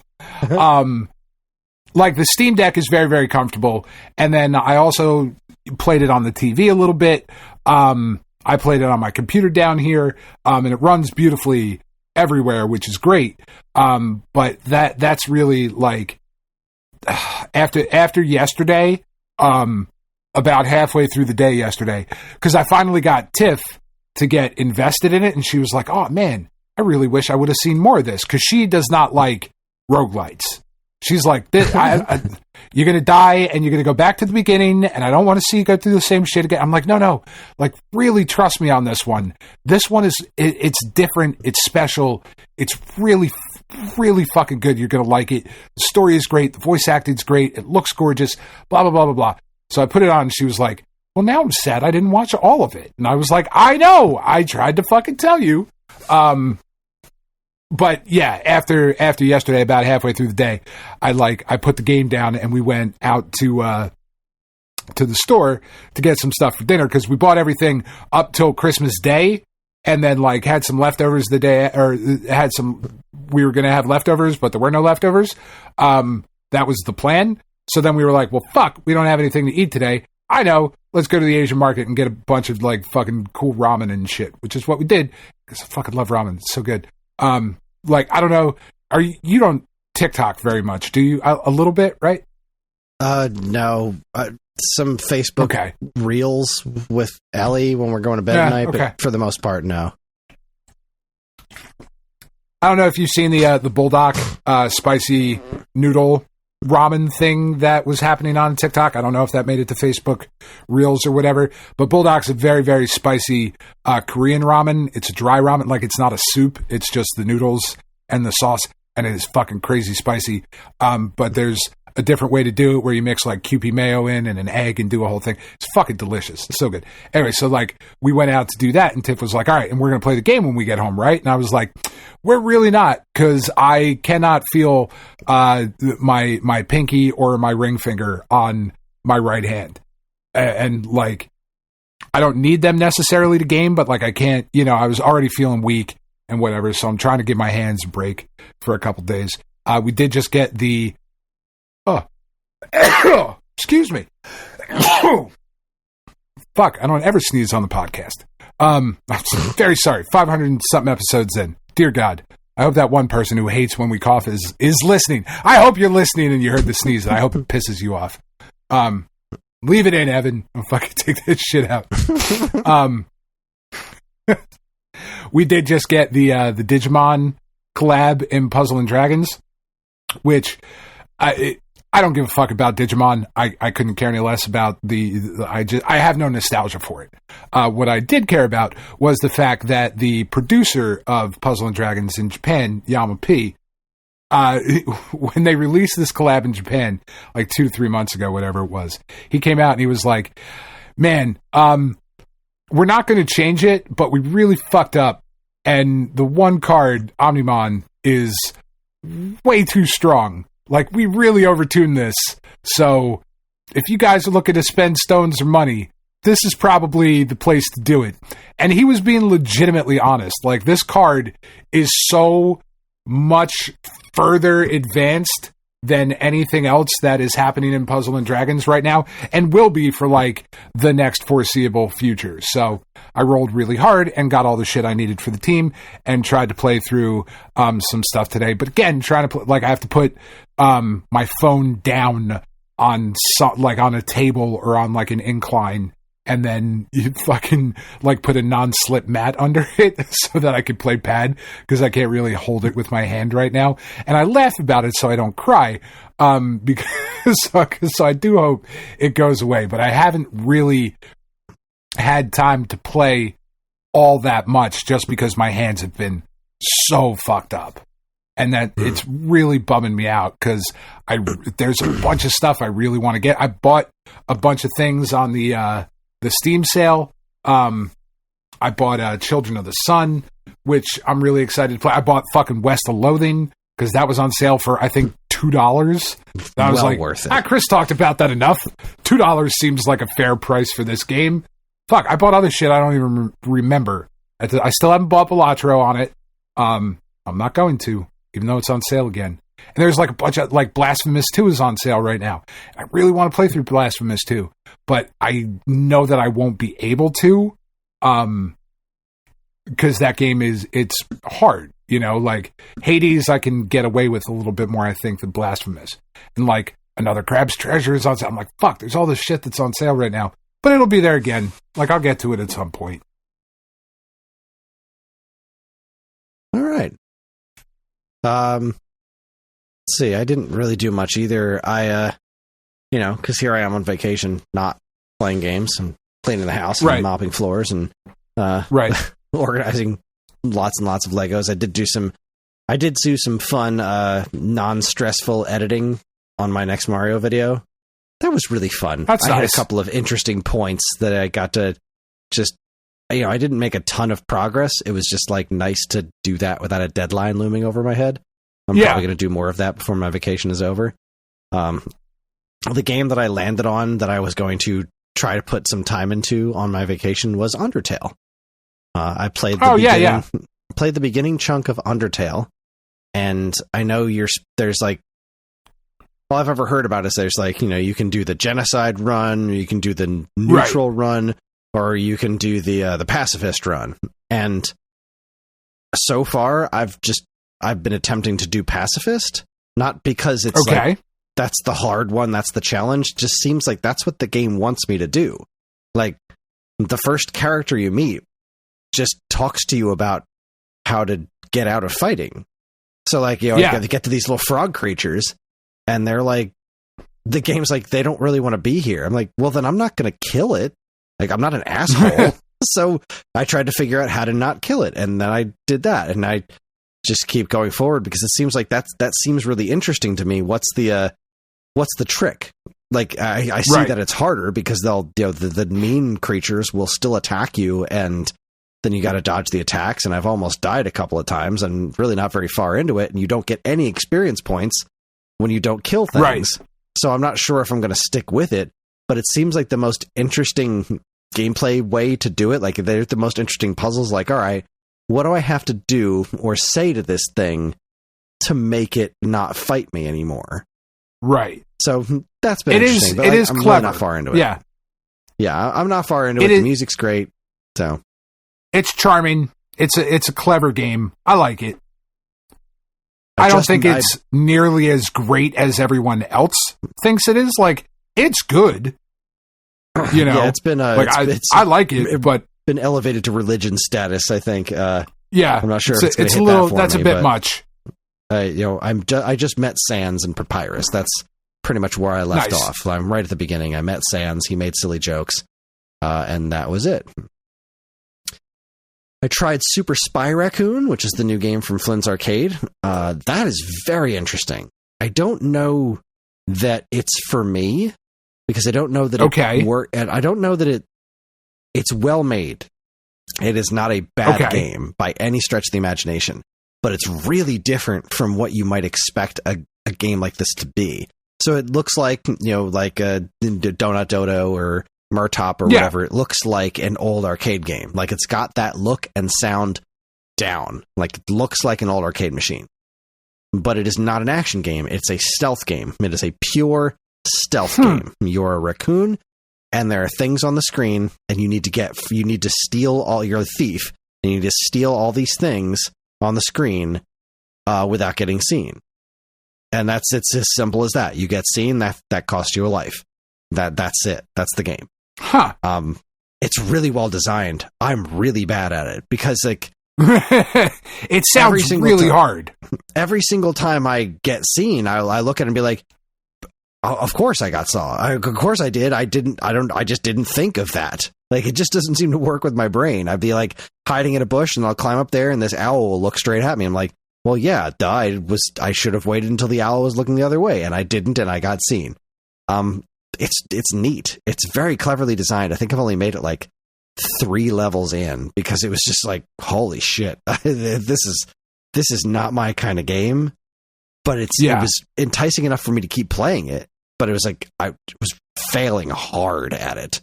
I think that's about it. I tried to jump back into Euphoria 2 again. I did a little bit of that. I've gotten a little bit farther in Hatch Tales because I am still on a quest to beat that game. And game's so heartbreaking. It's so heartbreaking. Yeah. There's some really cool stuff in there. There's some really interesting. This would have made a great sequel to Chicken Wiggle. It just that's what this should have been, but it's all dressed up in this dumb, angry-eyed brown bird. Yeah. Anyways, yeah, it's a shame. John, you really should play Hades. I really want you to give it. I'm really curious as to what you would think. I own the game. I know. I bought it. Like, it's on my list of things to do. There was John had been really interested in Undertale, and that was the one that I went with, so that the two of us could kind of play it together. He's no interest in Hades. So, I get it. I'll get there. I will get there. I don't know. He might. It's a dope. Like, the way they tell the story is really dope. I'm sure he would if I started playing it, but he wanted to play Undertale, so that's where I'm at. I will get to Hades, I promise. Someday I will get to it. That's why I bought it. John does have a Zoom call tomorrow morning at 7 a.m. with a friend of his that is putting together a team to do some sort of massive Minecraft build. That's cool. Yeah, his some of our oldest friends, they love these people. Their kid Sam is a bit older than John. But he has ADHD issues, and this is a hyper focus of his. So he is gathering together a bunch of friends to do some sort of massive build. And tomorrow is a planning meeting where he wants everybody to share their specific build skills, and then he will assign tasks to everybody to work together to build this massive thing. John seems pretty excited about it. At 7 o'clock in the fucking morning? All right. 7 a.m. Zoom meeting. I mean, whatever. Live the dream, man. Yeah, I'm going to be up. He's definitely going to be up. He's always up. He's very rarely does he sleep later than like 6:30. Like, this boy's always up. So I'll get him up and get him downstairs and park him in front of my laptop for the Zoom call, and put his Switch on the TV with Minecraft loaded up, and they'll be ready to go. Pretty exciting. That's awesome. But yeah, that's about it. So I guess we should probably take our first break. When we come back, we're going to talk week-old news and what's new at Stone Age Gamer. So thank you, everybody, for listening to that very long first segment of the show. You're listening to the Stone Age Gamer podcast from Geekade.com. Stick around.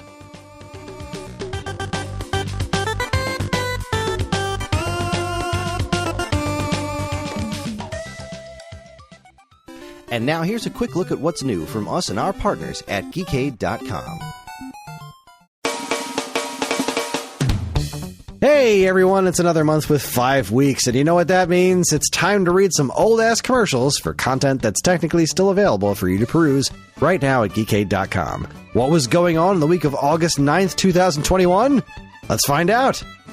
Well, first up, Kris. Batman is a superhero of many colors. There's the classic gray and blue, the solid black of the Tim Burton movies, the black and gray from the animated series, and of course, the solid purple of the classic NES game. On an all-new weekend rental podcast, the guys discuss the pinnacle of Bat video gaming with the Sunsoft classic Batman the video game for the Nintendo Entertainment System. But that's not all. There's also a discussion about the inevitable downsizing of one's video game collection and the wonderment that was Woodstock 99. Is wonderment the right word? But I don't fucking know. Either way, make sure you check out Weekend Rental episode 105, The Gamers Enter Bat Country. Next, I don't know if you've heard, but the Metroid franchise... Franchise? I love the Metroid franchise. Franchise turned 35 last week. As a way to celebrate. Yeah, I did not hear that, as a matter of fact.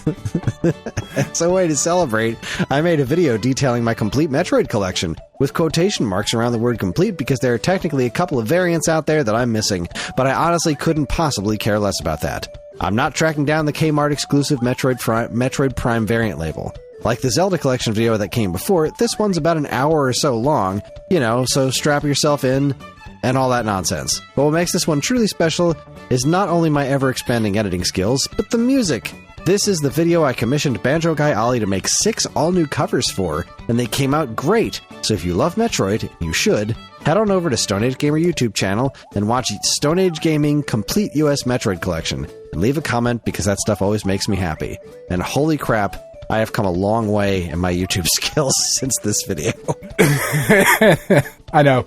Isn't it bad? Like when you go back and look at shit and you're like, oh, God, it's embarrassing, but it's there forever. Whatever, it's fucking fine. Embarrassing. Ugh, it really is. Finally, speaking of games you should love, Chrono Trigger. One of the best games literally ever to come out. Fuck you. I don't care what you wrote. Not just on the Super NES, Kris, but literally one of the best games to ever come out. It is a constant source of excellent conversations. Heck, I could start a Chrono Trigger conversation right now, and it would be amazing. But I won't do that because we have Metroid games to discuss, apparently. And honestly, my thoughts on Chrono Trigger would be so cool, your heads would likely explode from listening. I think I'm just going to do it with the word honest. That'll be funnier. It would explode from listening to them. Instead, you should check out our good friends at the SNES podcast, YouTube video. I don't know. Doesn't say. Podcast. Their thoughts on... Okay, I thought so, but I didn't want to assume, because you know what happens when you assume, Kris. I've now had a second chance to edit this, and I still haven't. You make an ass out of you and me. Nope. You make an asshole out of yourself. It's a good movie. What was that movie? It's got Clark Duncan in it. Soup Face scared the shit out of me. It's really fun. Anyway, their thoughts on Chrono Trigger are even more well thought out than mine, and they don't come with lethal side effects. Plus, Greg and Joe were joined by Jala from the Duck Feed Network, which is a recipe for one heck of a podcast. So, you know what to do. Give a listen to the SNES podcast, episode 169, Chrono Trigger Revisited. For all this and more from us and our partners, be sure to keep your eyes on Geekade.com.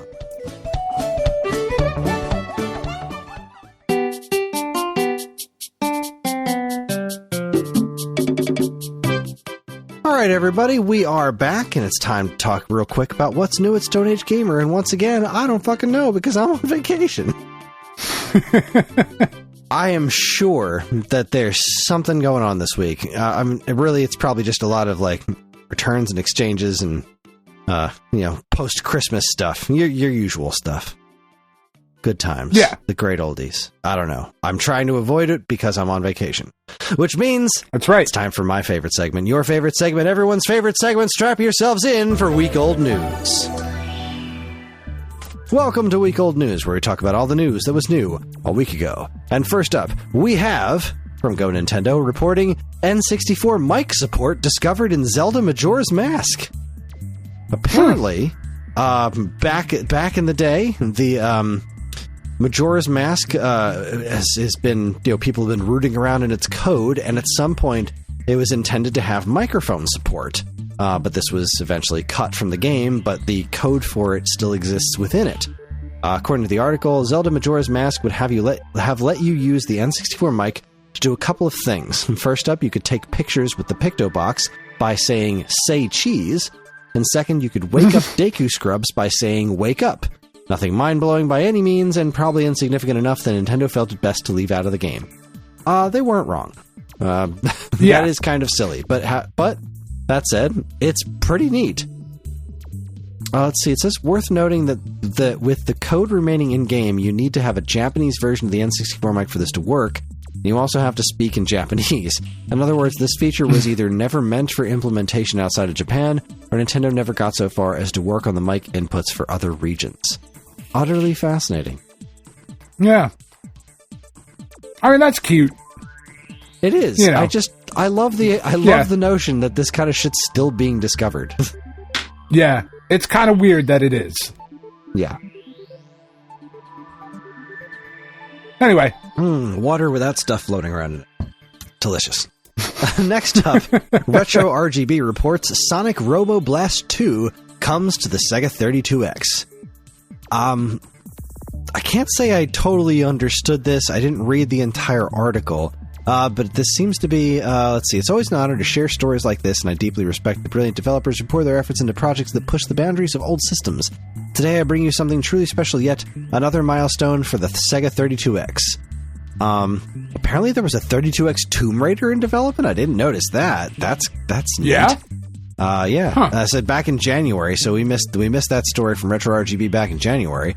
This was written by Matt B., So Matt B. back in January had the privilege of unveiling a demo for 32X Tomb Raider.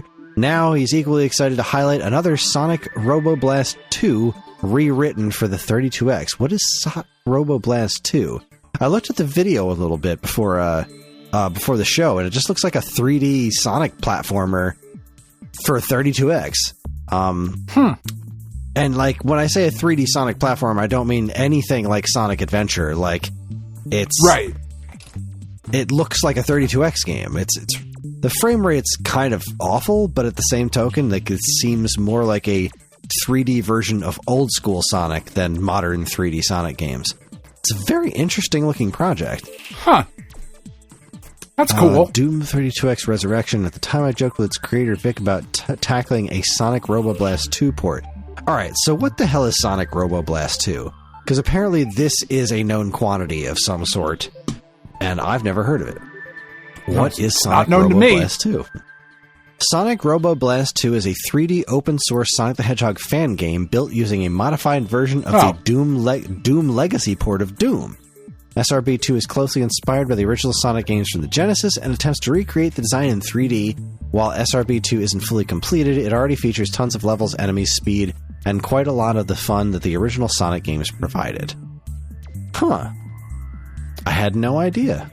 It certainly is a neat-looking project. I didn't know this existed. I wonder if there's any like video of it not running on 32X. Because the thing about the 32X footage that I saw was it was very choppy.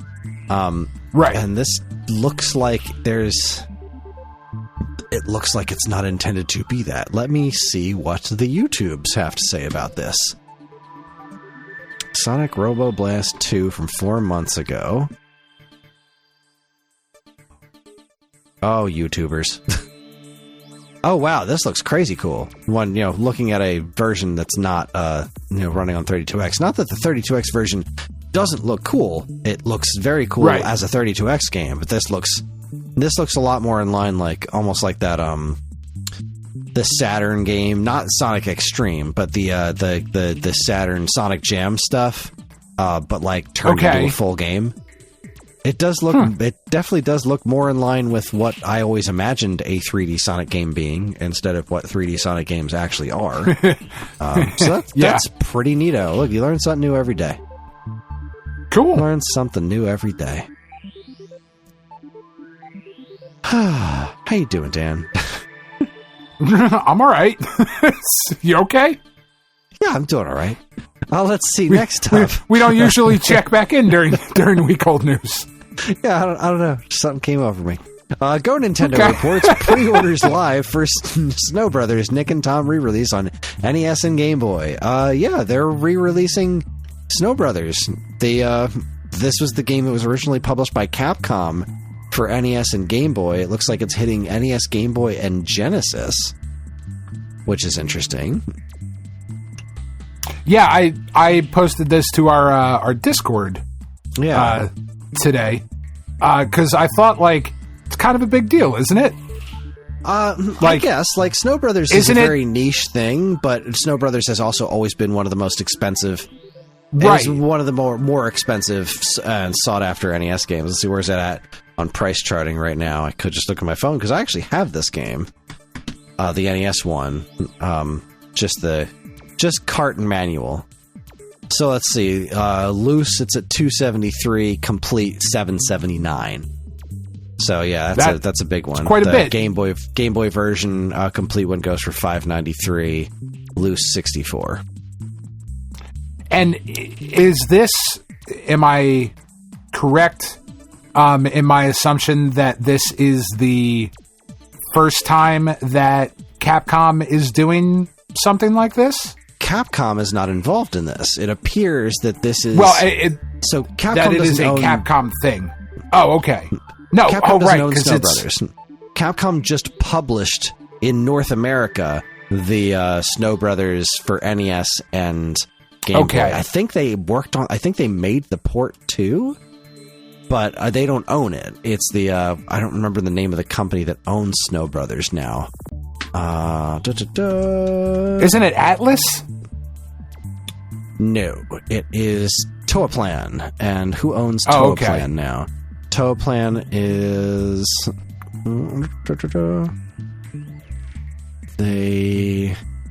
Toaplan went defunct, so who owns them now? Somebody bought up all of their licenses and have been... because there's a new Snow Brothers game coming out. Who is doing that one? Snow Brothers Special? No, it's not that one. It's Snow Brothers is a new 3D one. Snow Brothers Wonderland. There we go. And who is doing this one? That is Clear River Games. There we go. So I'm pretty sure Clear River Games, which is also the company that made Gimmick 2, I'm pretty sure that they have they either own the Snow Brothers name now or just have the license to work with it. But I think they're the ones working with Limited Run on getting this new printing of Snow Brothers out, because it does not bear any like the packaging bears no resemblance at all to the original box art. Like, it doesn't say Capcom anywhere near this thing. But looking at the screenshots, it does appear to be that game being reissued. So it's pretty interesting. Huh. Yeah, that's cool. I'm curious about this Genesis version, though. I didn't know this game was ported to Genesis originally. It does look like a port of the arcade game. I don't know enough about Snow Brothers history. It's interesting stuff. I just knew it was expensive. Yes, the original NES Snow Brothers is an expensive game. And now there's going to be a new version of it floating around there in the world. The new box art's pretty nice looking, too. But yeah, it just says Limited Run on it. I don't see any... It's totally new box art. I don't see any other name on it except for Limited Run here. Oh, very interesting. Huh. All right. Anyways, moving right along. Footloose and Fancy Free. Let's see. Go Nintendo reports Miyamoto's son was so bad at Super Mario 64 he questioned his parenting. I saw that. That's great.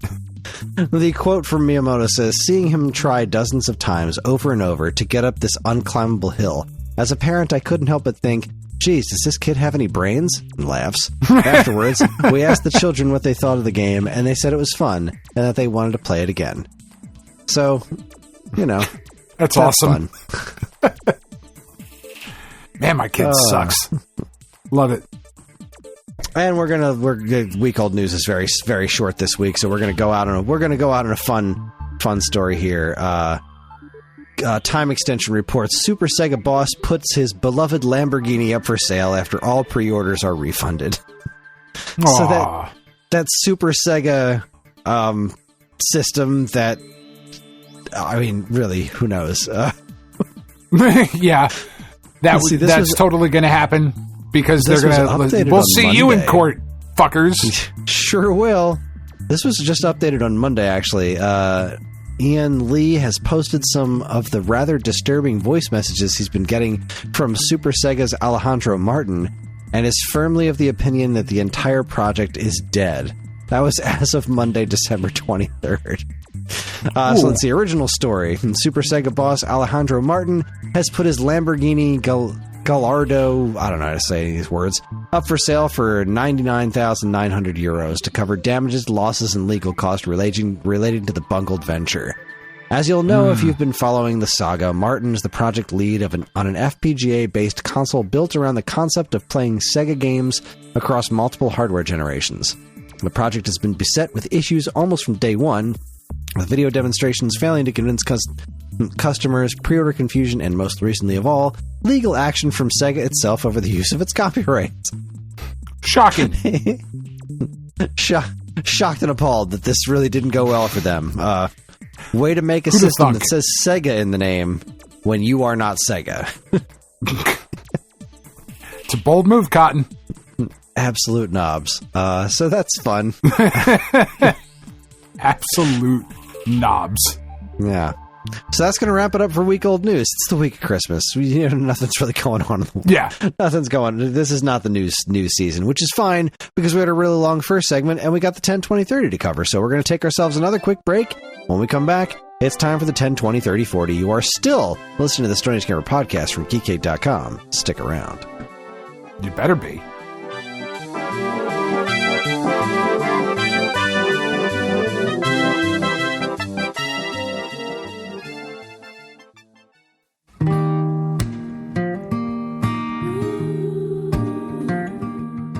We are Safe at Home, the leading dog rescue in the heart of New Jersey.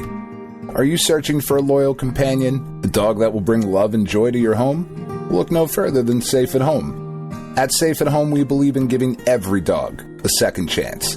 We rescue, rehabilitate, and find loving forever homes for dogs in need, right here in the Garden State. Our dogs are ready to make a lasting impact on your life. Each one has a unique story, a wagging tail, and an incredible capacity for love. When you adopt from Safe at Home, you're not just gaining a pet, you're becoming a part of our family. Our dedicated team ensures a seamless adoption process, providing ongoing support and guidance. With New Jersey's beautiful parks, beaches, and trails, you and your new furry friend will have endless opportunities for adventures and cherished memories. Safe at Home relies on the support of compassionate individuals like you. Your donations and volunteer work enable us to continue saving lives and finding forever homes for these amazing dogs. Join us in creating a safer, happier community for dogs in New Jersey. Together we can make a difference and give every dog the chance to feel safe at home. Visit our website or call us now to learn about how you can be a part of the Safe at Home mission. Safe at Home, because every dog deserves to be loved and protected. www.safeathomerescue.org.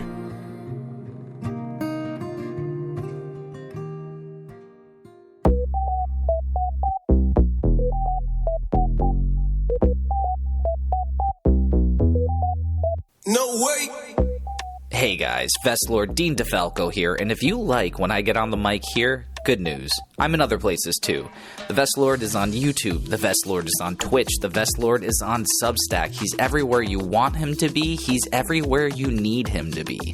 Find all the links in the show notes, but for those who can't wait and need a taste this instant, head over to Substack, vestlord.substack.com. check out what I'm writing over there. New articles every week, and my writing will always remain free. Till next week, muchachos y muchachas, deuces. Hey, I'm Ryan. And I'm Andy. Neither of us are David Crane, but we are the hosts of David Crane's Amazing Movie Time. That's our monthly Geekade Patreon exclusive podcast that covers movies that are cult classics, weird, or just sometimes laughably bad. We ourselves have at least two of those qualities, so I guess it makes sense to hear what we think of those movies in retrospect. You can hear all that and more by becoming a Geekade Patreon supporter. And, as always, be kind, rewind. Hey there, Stone Age Gamer fans. Are you also fans of Star Trek? Well, maybe you'd like to listen to yet another podcast, maybe yet another Star Trek podcast. You see, me and my friend Majid, every other week, we talk about the original series, we talk about Strange New Worlds, we talk about Star Trek. We have a third friend, Brad, who's sometimes here, but he hasn't been. I don't know why. So come on over and listen to our show, yet another Star Trek podcast at yetanotherstpod.com or wherever you get your podcasts.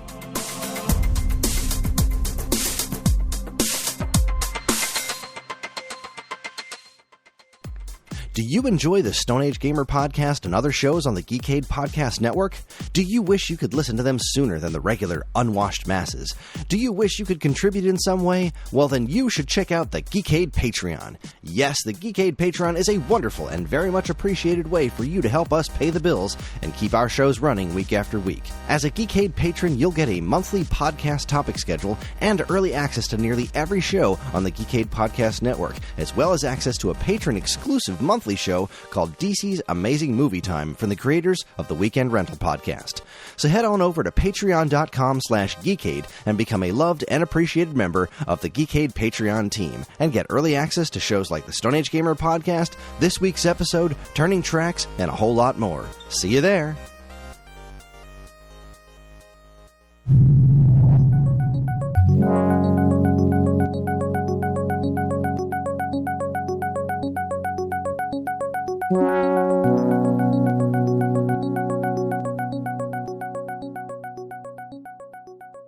All right, everybody, we are back, and it is time for the 10, 20, 30, 40. This is a segment where Dan and I take a look at notable game releases from months of decades past. So we're going to jump 10, 20, 30, and 40 years ago in the past. We're going to start 10 years ago, December 2014, and this, not the best of months, but an interesting one. No. An interesting one. Because, this is December, and historically speaking, at least in recent history, as far back as we can remember recently, everything comes out in November, and then December is usually kind of quiet. But some stuff happened here. So in December 2014, we'll start with the last-gen consoles, PS3, Xbox 360, and Wii. PS3, 360, Wii, DS, and PSP are all still on the market as of December 2014. PS3 saw 29 releases. Wow. There was Kingdom Hearts HD 2.5 Remix, and then just a bunch of DLC and PSN garbage. Right. So really, the only thing of actual value there was Kingdom Hearts HD 2.5 Remix that I could find. Again, these are all coming from, if you're new here, most of this information is coming from GameFAQs. No, not GameFAQs. Is it GameFAQs? No, I've already forgotten what website I used to get all this stuff. Where's my freaking list of things? 2014. Metacritic, that's the site. Metacritic. Right. So these dates might not be 100% accurate, and sometimes they slip a bunch of Japanese stuff in there too, but regardless, it's an estimation. We do our best. PS3, December 2014, Kingdom Hearts HD Remix. Whereas over on Xbox 360, there were 27 new releases. The only notable thing I saw was The Crew, and then just a bunch of DLC and Xbox Live Arcade garbage. Then the Wii didn't have any new releases, neither did the DS. They're still active systems at this time. They're not done getting new games, but there was nothing in December. The PS3 had no North American new release. Sorry, PSP, no North American releases, but there were 4 Japanese releases. So, previous gen, still kicking, but nothing of note. The current gen... I mean, the Kingdom Hearts thing was... Yeah, that's not nothing. That's not nothing. Yeah. Getting all your old PS2, other nonsense Kingdom Hearts games shoved together in a collection that was then supplanted by more modern collections in later years. The current gen, we're talking PS4, Xbox One, Wii U, Ouya, 3DS, and Vita. PS4 saw 33 releases, also got The Crew, got Lara Croft and the Temple of Osiris, Tetris Ultimate, and then a bunch of DLC and PSN garbage. Did you play that Lara Croft and the Temple of Osiris thing? I did not. I did not. Like I gave up on top-down thing. I think so. Like, it was very specifically not Tomb Raider. I can't remember if I heard those were good or bad. I think they were bad. I think everything Tomb Raider was pretty bad up until that reboot that was just phenomenal. Let's see. The general consensus was that it was decent. Its aggregate score seems to be somewhere around the 74 to 75 mark out of 100. Yeah. Okay. It's not bad. Xbox One, on the other hand, had 17 releases. Also got The Crew, Lara Croft and the Temple of Osiris, Tetris Ultimate, but also got Puyo Puyo Tetris for the first time. I think Xbox One was the last to get that one, but Puyo Puyo Tetris is an excellent game and a better Tetris game than Tetris Ultimate, if I remember correctly. So, again, I'm not going to argue with you. Nothing to write home about, but still okay. But it's December, yeah.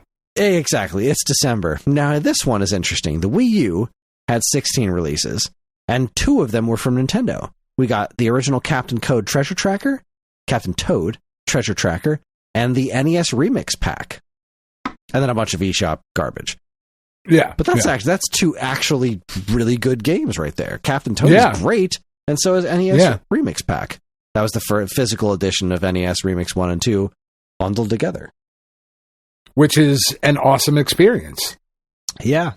Yeah, I think Wii U wins. Of the 3 platforms? Because you're going to say something for Ouya that's not going to blow me away. Oh, for sure. Yeah, no, there's nothing. I think Wii U definitely wins this decade because Ouya got 5 releases, none of which I had ever heard of. We've got Skulls of the Shogun, 1, 2, 3 Animal Math, 1, 2, 3 Animal Preschool Games, Duck Game, and Meltdown. Skulls of the Shogun is pretty cool, if it's the one I'm thinking of. Never heard of it. It's like an RTS-y kind of thing. I could be way off. The only thing that I think really gives the Wii U a run for its money is the 3DS. 3DS had 27 releases, most of which were DLC and eShop garbage. But they got Ultimate NES Remix, which isn't quite as good as NES Remix Pack because it's more like a best of both NES Remix 1 and 2 instead of just those two games in full. Instead of all of it. The other notable release they got was Zeo Drifter, which is a really good game. Also by Atui, who I am now no longer a fan of. But this was their take on Metroid, and it's very simple, but it's really good. I don't know that it's a better game than Captain Toad Treasure Tracker. So I still think Wii U might actually take this. I think for sure. Vita got 37 releases. Obviously, the most of it was DLC, Japanese games, and PSN garbage. But it also got Resogun, which I heard is quite good. Oh, that game's really good. I like that game quite a bit. So a fairly lackluster 10, but I do think I think the winner of that one is the Wii U. NES Remix Pack and Captain Toad, those are pretty solid releases. That wins. Yeah. Now to move on to the 20th of December 2004. And the original PlayStation, yes, the original PlayStation, still kicking in 2004 with 4 releases, none of which are worth their weight in shit. But we have 4 games: Wanted, Excess Airboat Racing, Creatures Raised in Space, and Silent Iron. I mean, don't fucking sleep on Silent Iron. Don't sleep on Silent Iron. But you know what? That's 4 games for the original PlayStation in 2004. In 2004. December 2004. Wild. That's wild. You gotta love it. Sorry, I'm just doing a little fact check on something here to make sure I am... Yeah, okay, I remember that right. Okay, next up, we have Let's go to what was current generation, and December 2004 was PS2, Xbox, GameCube, and Game Boy Advance. We have the PlayStation 2 with 49 goddamn releases.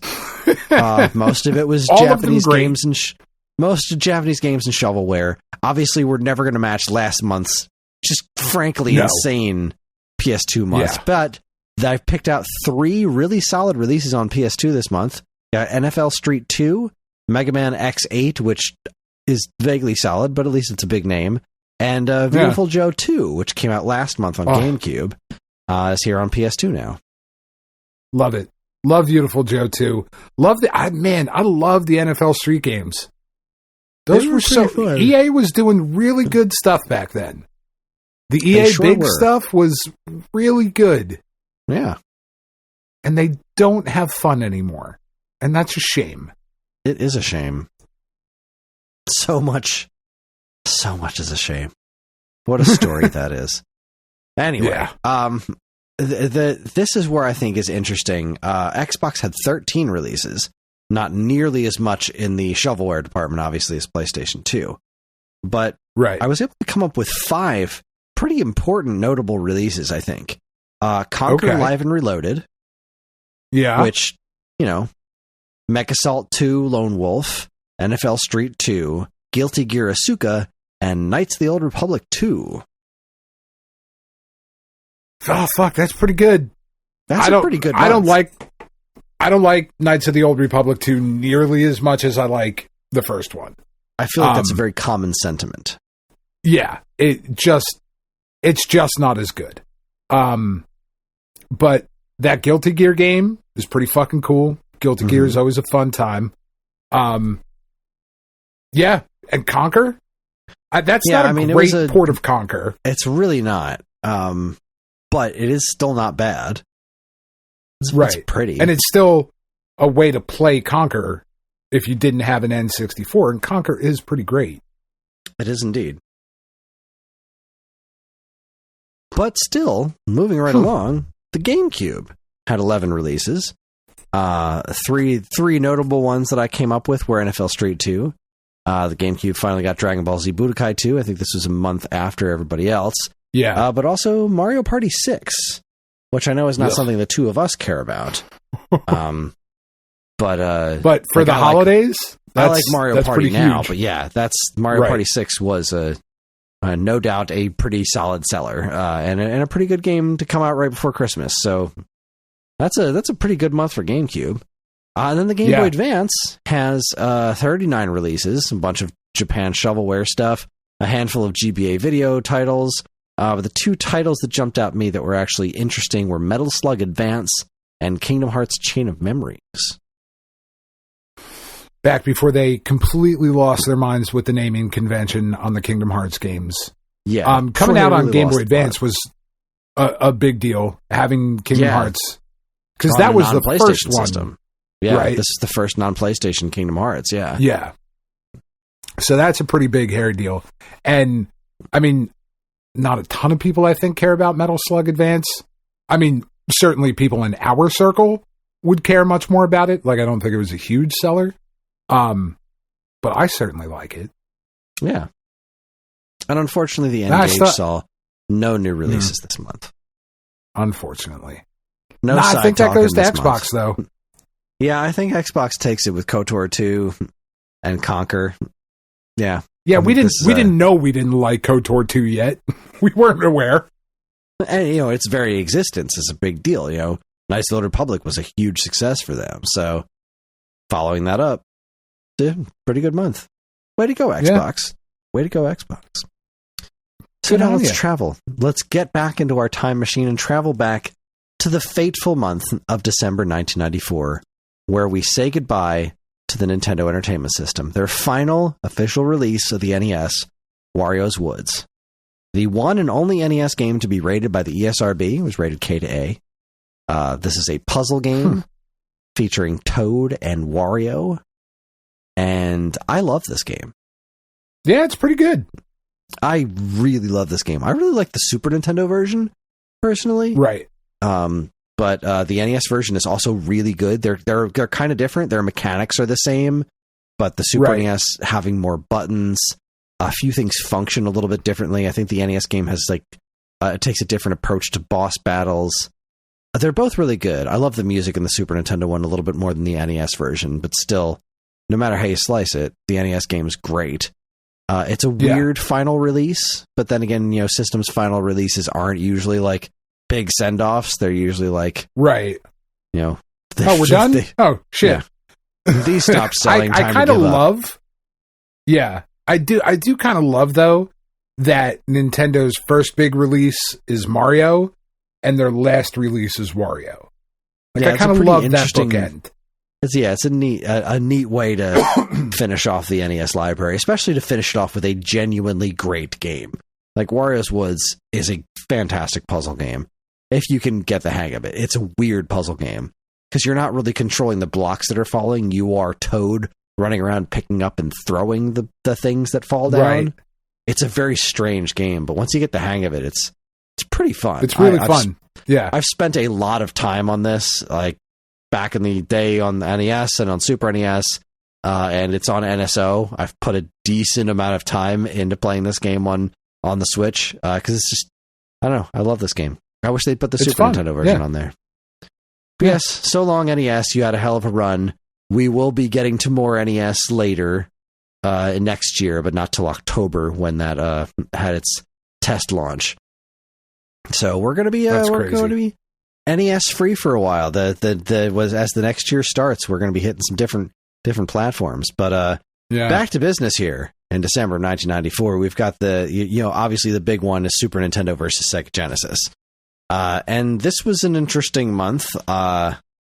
I don't think there's really any question on which one comes out on top this month. The Sega Genesis had 16 releases. Of note, there was a bunch of sports games. Pac-Man 2, The New Adventures, which we all love, near and dear here. They got Pitfall, The Mind Adventure. I believe this was already out on Super Nintendo at this point, as of last month. The Sega Channel got Mega Man The Wily Wars, and that was about it for the Sega Genesis. Whereas the Super Nintendo saw 20 releases. We had the abysmal Rise of the Robots and slightly less abysmal Brutal Paws of Fury. We had the very first NFL Quarterback Club, The Adventures of Batman and Robin, Super Mario All-Stars Plus World, that weird double pack that came packed in with a system that had a slightly altered version of Super Mario World in it, which was super cool. Tetris and Dr. Mario, Wario's Woods, and one of my favorite Super Nintendo games, Uniracers. Yeah, it's a solid month.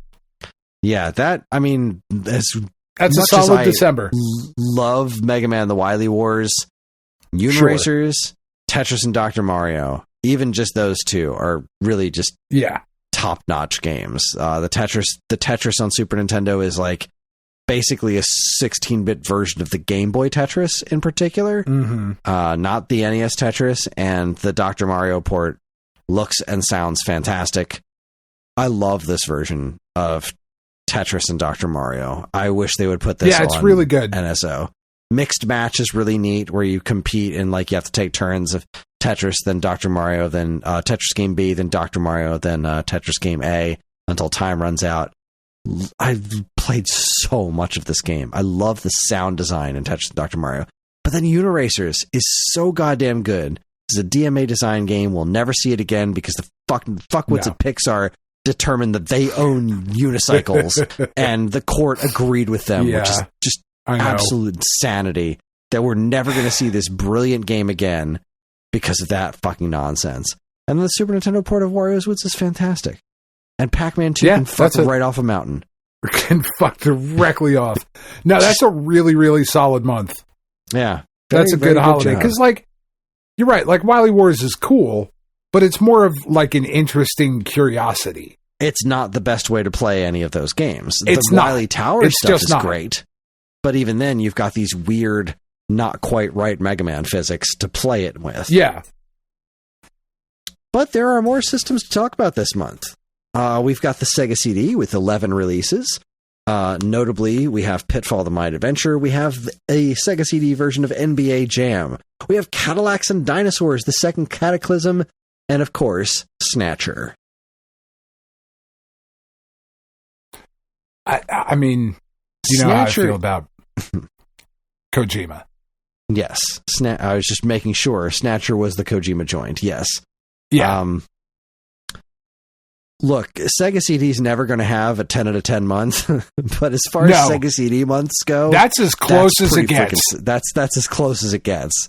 Snatcher and Cadillacs and Dinosaurs, pretty cool stuff. Well, and NBA Jam is just fun. No matter how you slice that. Yeah, it's just a fun game. That's probably as good as it gets for Sega CD, right? Like, there's no month that's going to top that. I don't think so. I can't think of anything that would top that. Huh. Real quick I don't side think so story. either. Real quick aside. You said you had started watching Skeleton Crew. Yes. And I've only watched the first episode, but in the first episode, there were a bunch of kids. They made a direct reference to the holiday special. And that shit cracked me up. Watching the kids watching the trapeze and stuff, the little hologram thing on the table. Like, I'm on the couch just cracking up, and Karen's not saying a word because I don't think she knows the direct reference to holidays because she's never forced herself to watch it before. But I have. Why would and that she? shit was hilarious. Anyway, moving right along. The TurboGrafx actually got a new game this month. I think this might be the last one. Let me double check that. Because I don't think there was anything that came out after this. Turbo CD Games, North America. What's the last one here? I think this might be it. We might have finally come across the final. It's also Wario's Woods. It's weird. Yeah, strangely. Yeah, this is the last U.S. release for TurboGrafx 16/Turbo CD. This is the end of it for us. This poor TurboGrafx. This was Bonk 3, Bonk's Big Adventure for Turbo CD. It's a good way to go out. Yeah, not bad. Bonk 3, Bonk's Adventure, Bonk's Big Adventure CD. Was there a non-CD version of this? There might have been a Hue card one. Bonk's Adventure, Bonk's Revenge. Yeah, Bonk 3, Bonk's Big Adventure was in June of 93. And then they made a CD version for December of 94. And that was the last, according to Wikipedia anyway, that's the last North American release for TurboGrafx, Turbo Duo, the whole 9 yards.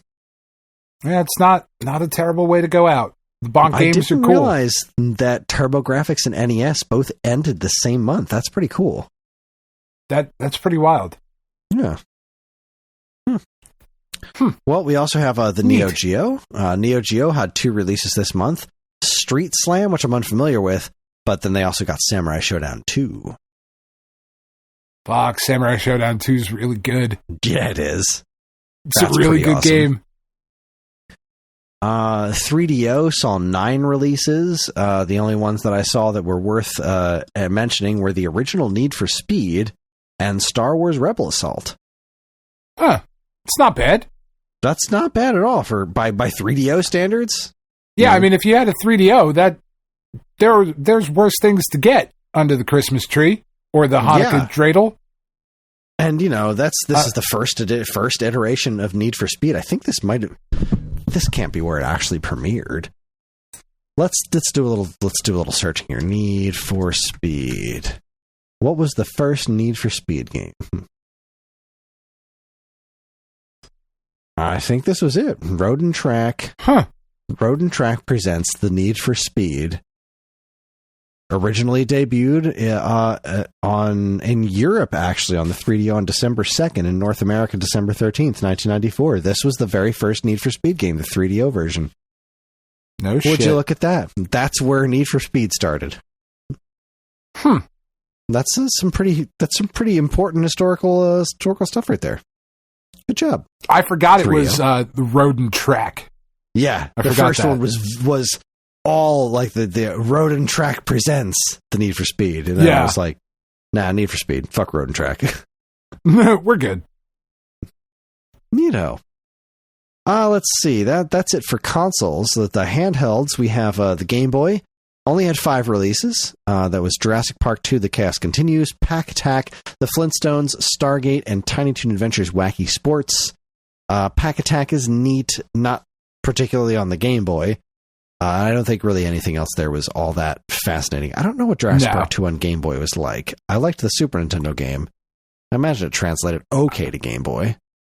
Whereas the Game Gear only saw 2 games, Madden 95 and Star Trek Generations Beyond the Nexus. 2 of the best right there. Yeah, 10 out of 10. I mean, obviously, the big sending off TG16 and NES is nice, but I think the big winner here is clearly Super NES. Between U Racers, Tetris and Dr. Mario, and New Mario All-Stars. Even that's enough to offset the pure wretchedness of Rise of the Robots. Yeah, it's really bad. That game sucked. It's real bad. It's real bad. For a December, especially the Super Nintendo, I think just for a December, that's pretty solid. Not too shabby. That's good. Which brings us back to November 1984. This is going to be pretty light, except in one place in particular that I found was really interesting, the arcade. The arcade scene in North America in December of 1984. Let me change that on my note real quick so I don't get confused. There was a game from Namco called Dragon Buster, which is apparently one of the earliest examples of a game that featured a life bar. Didn't know that. Mm-hmm. Namco also released Super Xevious.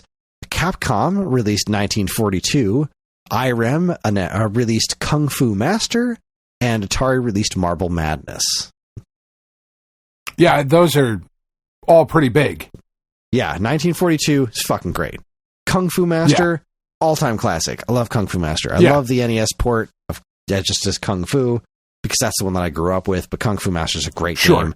One of the earliest examples of the beat-em-up genre. And then Marble Madness, which I freaking love Marble Madness. Marble Madness is awesome. It's super good. I love playing the arcade game I'm terrible at with the big trackball. I learned about Marble Madness on the NES. It wasn't until later that I finally saw an arcade version and got to play that. Really interesting music. I think it was done by Brad Fuller. Marble Madness, it's not a very long game, but the soundtrack's super interesting. And the NES version was David Wise's interpretation of Brad Fuller's stuff, which is really, really good. Love Marble Madness. It's a great game. It really is. It is weird to go back to the arcade, like to play if you grew up on the NES one like we did, going back to the arcade one is like, what the fuck is this? Yeah, this isn't how this game works.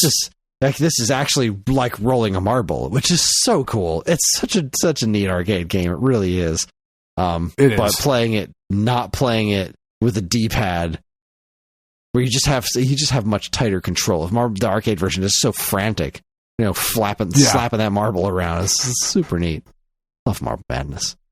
I did find it worth noting that the PC had a couple of interesting milestones. The original Karateka came out on Apple II in December of 84.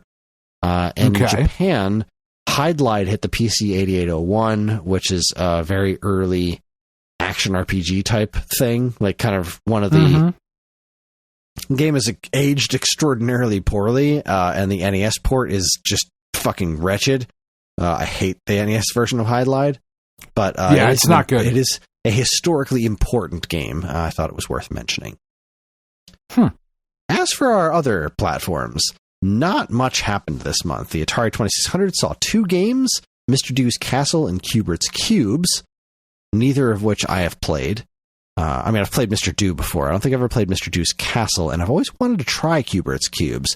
I don't think I've ever actually gotten around to playing it. That wasn't my Q game. No, I'd regular Kubert this time.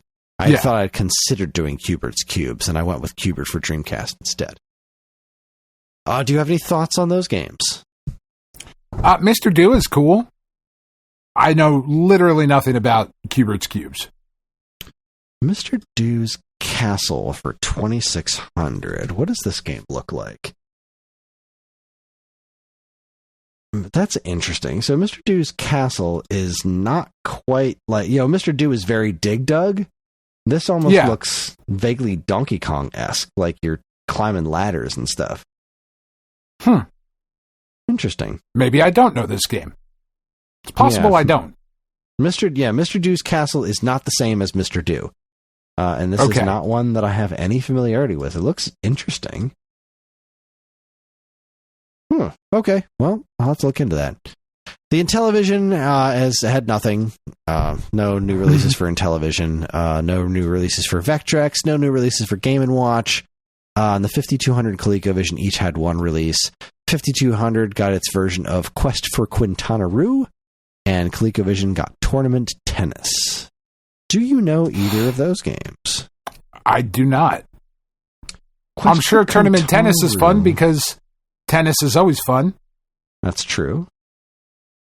Quest for Quintana Roo, I think there was a 2600 version of this as well, because I seem to remember, yes, there's definitely a 2600 version, because I remember listening to Ferg's episode on this at one point. The 5200 version looks very similar, but obviously better. Where's the... Right. Go back to that 2600 gameplay. When did this hit 2600, I wonder? The 2600 version, like, is really not that different from the 5200 version. Like, it's clearly, you can tell the difference between 2600 and 5200 is pretty easy at a glance. But the 2600 version is really not bad. When did this come out on 2600? I wonder. Quest for Quintana Roo. Let's see what that's Atari Age forums. When did this come out? I wonder. Just says 1984 on Atari Mania. Oh, interesting. Yeah, I got nothing. This might not be a game that I can nail down to an actual date, which is probably why it didn't come out on the come up on the come on, brain. The 10, 20, 30, 40, because if a game just says a year instead of a month and a year, I don't really mention it, because we don't have, it doesn't really work that way. Right. Let's see, I'm looking for a Quest for Quintana Roo. See, now, this is interesting. Wikipedia says 1983. No date attached, just 1983. Okay. So yeah, I guess there's really no way to nail that one down, but at least the the site that we use for the Atari stuff, which is, now I can't remember it.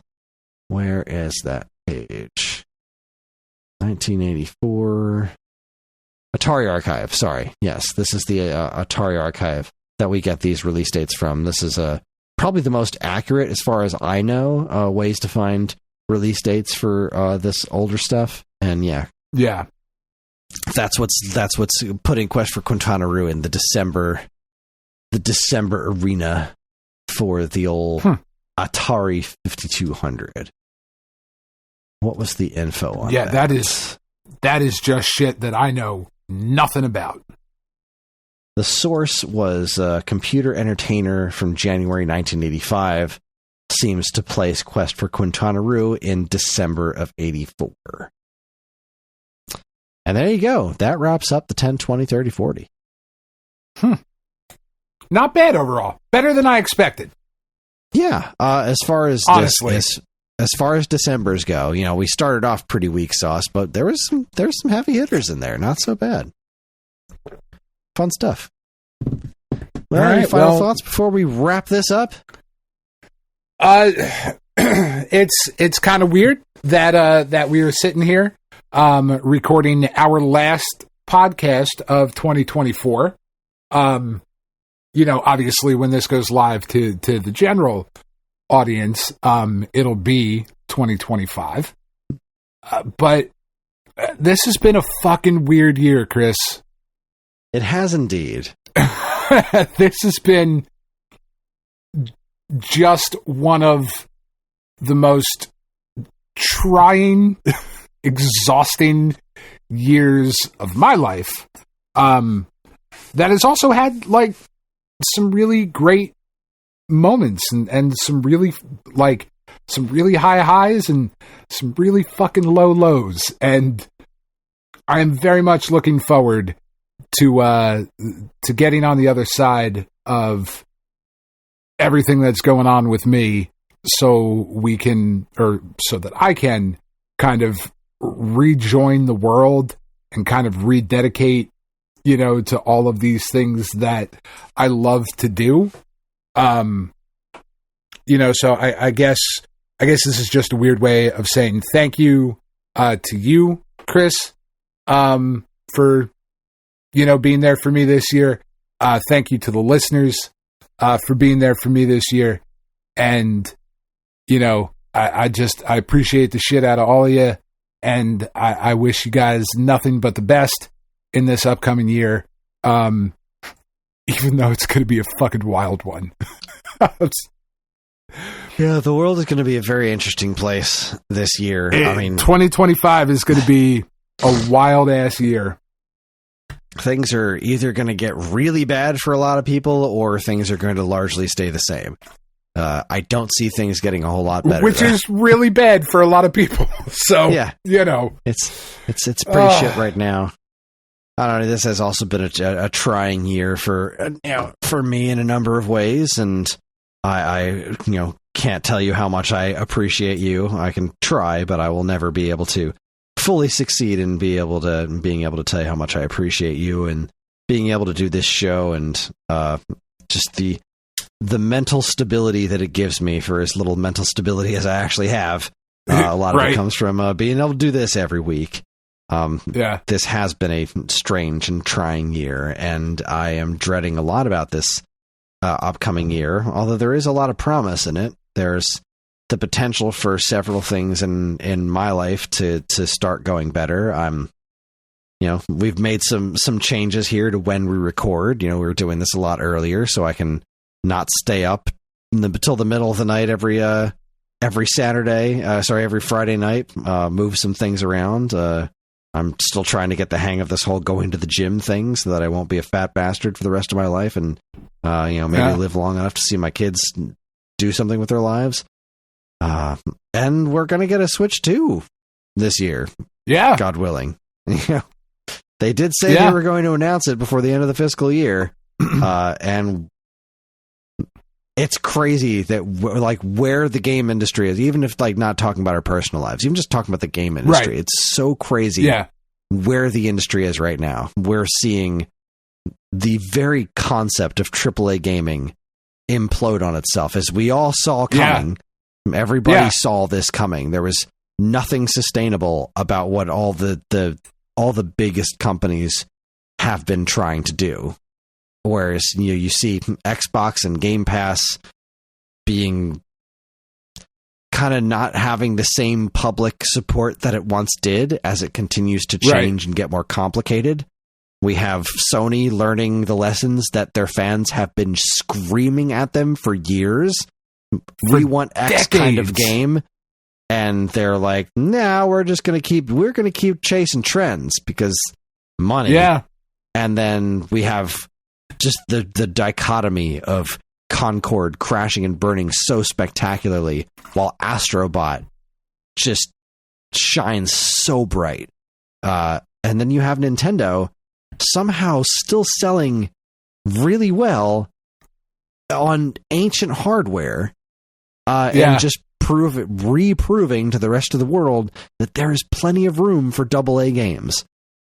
Yeah, you don't need to have good games are good games. Good games are good games. You don't need everything to be a massive multi tens of millions of dollars project. You can still make stuff like Super Princess Peach or Mario and Luigi Brothership, and it'll sell fine. You make a decent game. It'll sell. It doesn't have to break sales records. Sometimes if you put a decent amount of money into something, you can make a decent profit. You don't have to make all the money all the time. And the fact that the Switch is still doing what it's doing, even with the Switch 2 right around the corner, is unbelievable. So, it really is. And hell, the Atari VCS is still a thing. They're still putting games on that thing. They just did a system update last week. Like, that system is still kicking. It's flailing, but it's there. It's got its fandom. I really wish that this current flavor of Atari would do a hardware refresh.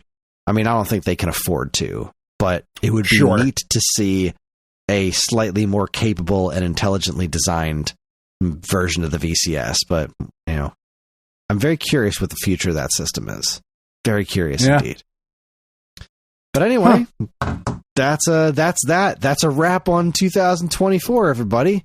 And that is going to be our show. Join us next time for the Alphabet Super Series. We'll be talking about my dumbass pick for S, Silent Debuggers. Silent Debuggers. 16. I don't know why I thought this was such a good idea. I haven't even tried it yet. It's not a bad idea. But for the letter S, there's so many good S games out there. There's so much. I don't know why I decided to land on. I just wanted to pick I wanted to pick something odd. I wanted to pick something out of the usual, and I really should have just Snatcher. Picked fucking Snow Brothers right there. I mean, you know, there were a lot of choices, and I don't know why I made the one that I did. And you indeed made one. I did. It was Silent Debuggers for TurboGrafx 16. You know, it's a game I haven't played, and it's a game that I will have played soon. So there you go, everybody. That's right. We're on most social media platforms. If you want to get in touch with us, we aren't very difficult to find. All it takes is a quick look at our show notes, and you'll see links to our social media accounts, as well as all manner of other fun stuff, like a link to our namesake, StoneAgeGamer.com, and more useful links than you can shake a joystick at. If you'd like to get early access to this show's episodes, as well as a bevy of other shows on the Geekade Podcast Network, check out our Patreon, also linked to in the show notes. It helps keep the show running week after week, and all our patrons are loved and appreciated. This show's theme song, Squared Roots, was written by Banjo Guy Ali. You can learn all about his wonderful music and more by following the link to his YouTube channel, also in the show notes. And finally, as always, we'd like to thank our intrepid editor, Evan, for making the show listenable for all you folks, and we'd like to thank all you folks for listening in the first place. That's it. On behalf of Dan and myself, Happy New Year, and keep playing games.